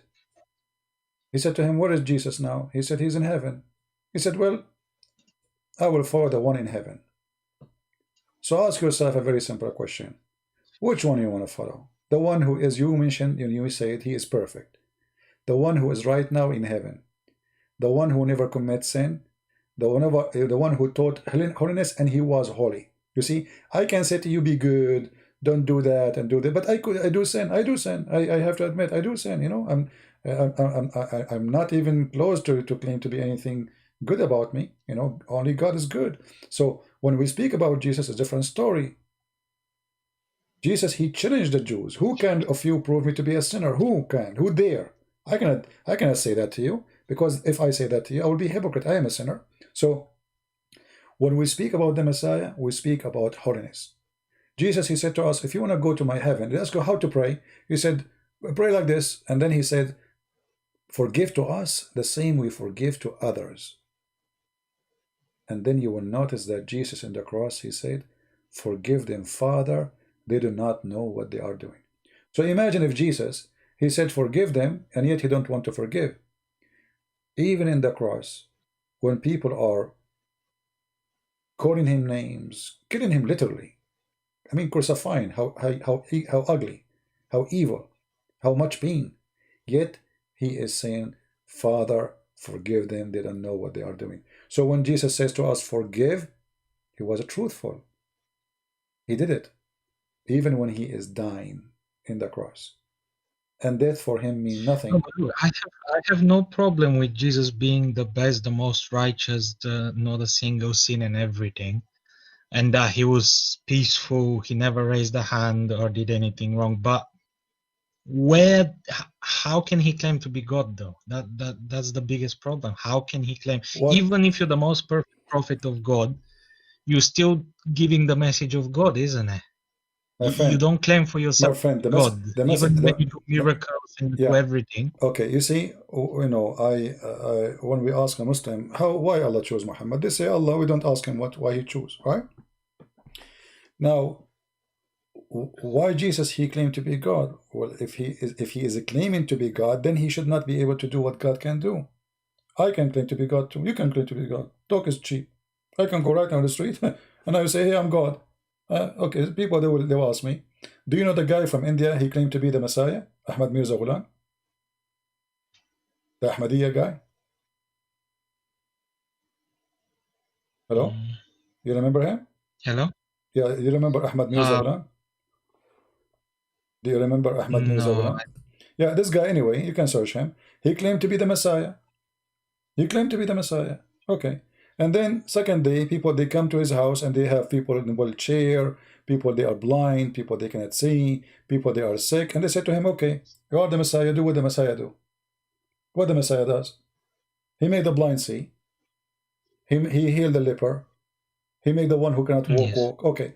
So when Jesus, he make a claim, it is a claim until he prove it is true.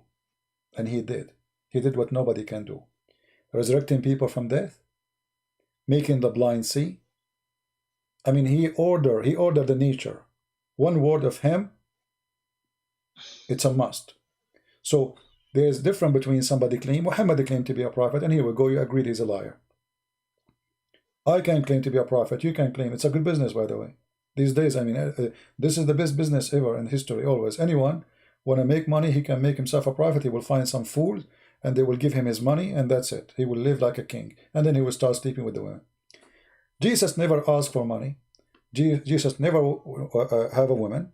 Jesus never even own a donkey. Jesus never own a house. Jesus never have a palace.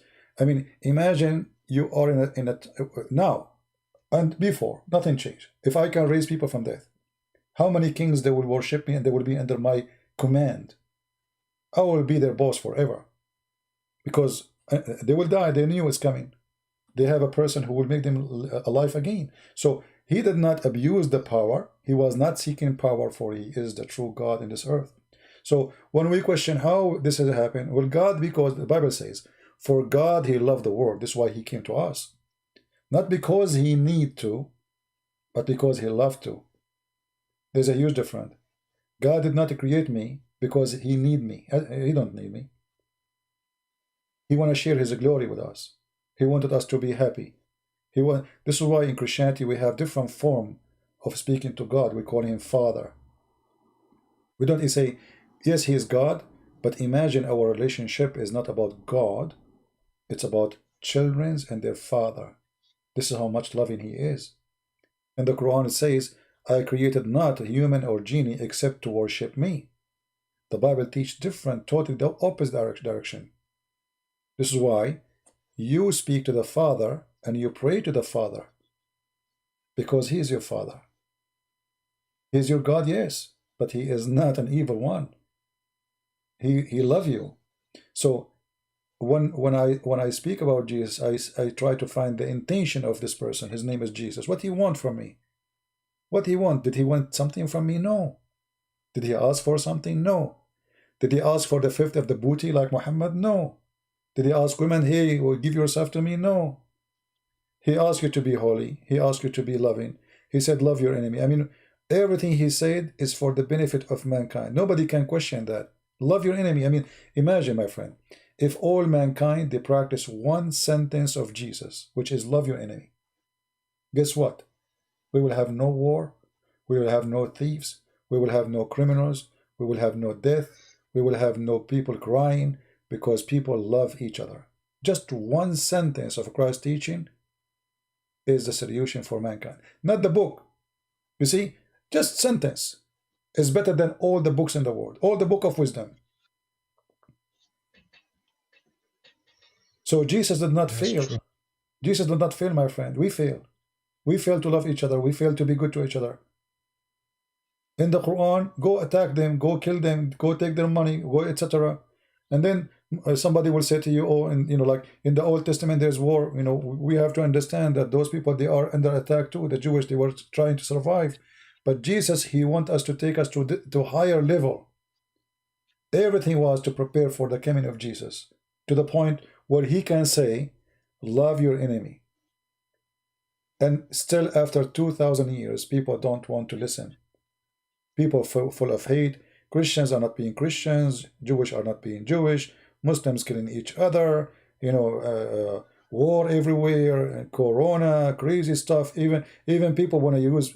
They want to use people just even when they are dying from Corona. People, they want to hack Corona. Want to say it in the market. I mean, even death is a business in the world today.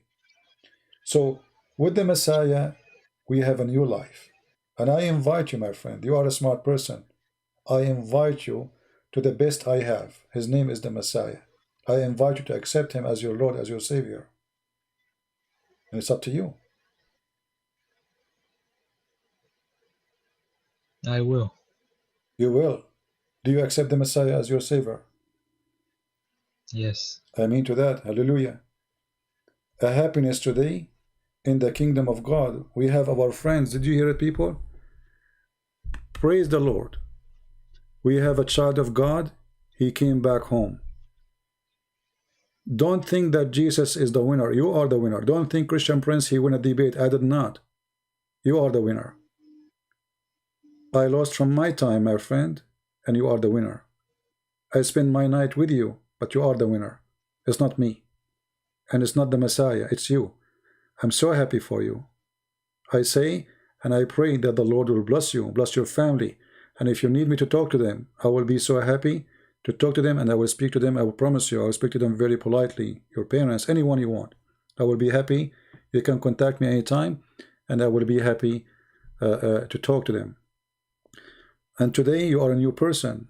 Today, you need to forget about all bad things you learned from Muhammad, all bad things you learned from this madness. You are a child of God, my friend. You are a loving person. You are a new person. Do you have a copy of the Do you have a copy of the Bible? Yes. All right.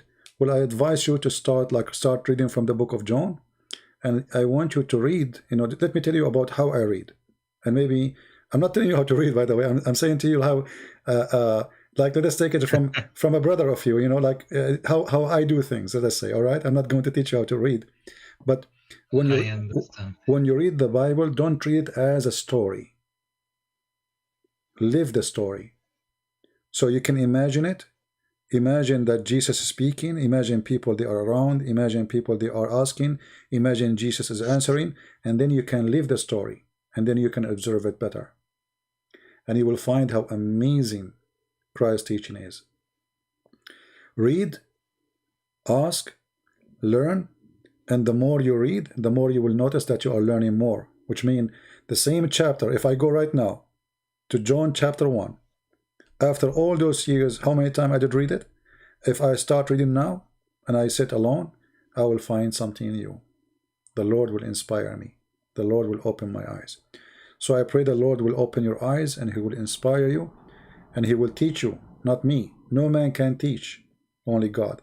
And this is why we are listening to the word of the Lord, and he is the only teacher. He's the only master we have. It's not Peter who teaches us. It's not Paul who teaches us. As Muslims, they say to you, We are following Jesus. We don't follow any man. The rest are just disciples, and you can be one of them. You can be disciple of the Lord and bring as many Muslims as you can. And the Lord will be so happy to have you. I will show them what you showed me.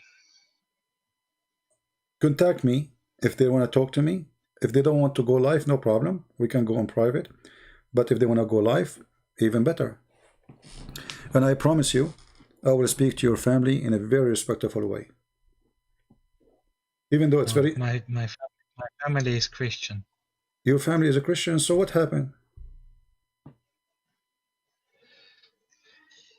I guess I lost my way. Well, you are back, my friend. I'm so happy for you. Your family are saved, and today you are saved. Go tell your mom. Go. Tell your mom, hey, I became a Christian. I'm back. I'm back home. Let her cry and give you a hug. I'm sure she... Thank you for showing me all this. I'm so happy for you, my friend. Do you want to say anything to people around you? People are happy for you. Look how people are happy for you. Yeah, I'm watching the chat. Thank you, and God bless you. All right, my friend. God bless you, and God bless your mother and your father and your family, and we pray for them, all of them. And I'm happy that today your new year is different. The family new year is different. Now you have a Christmas next year. Next year you will be the first to say to your mother, Merry Christmas, Mom. Praise the Lord. Thank you. Praise the Lord. Thank you for calling. Take care. Good night. Bye-bye. Good night, brother. Good night.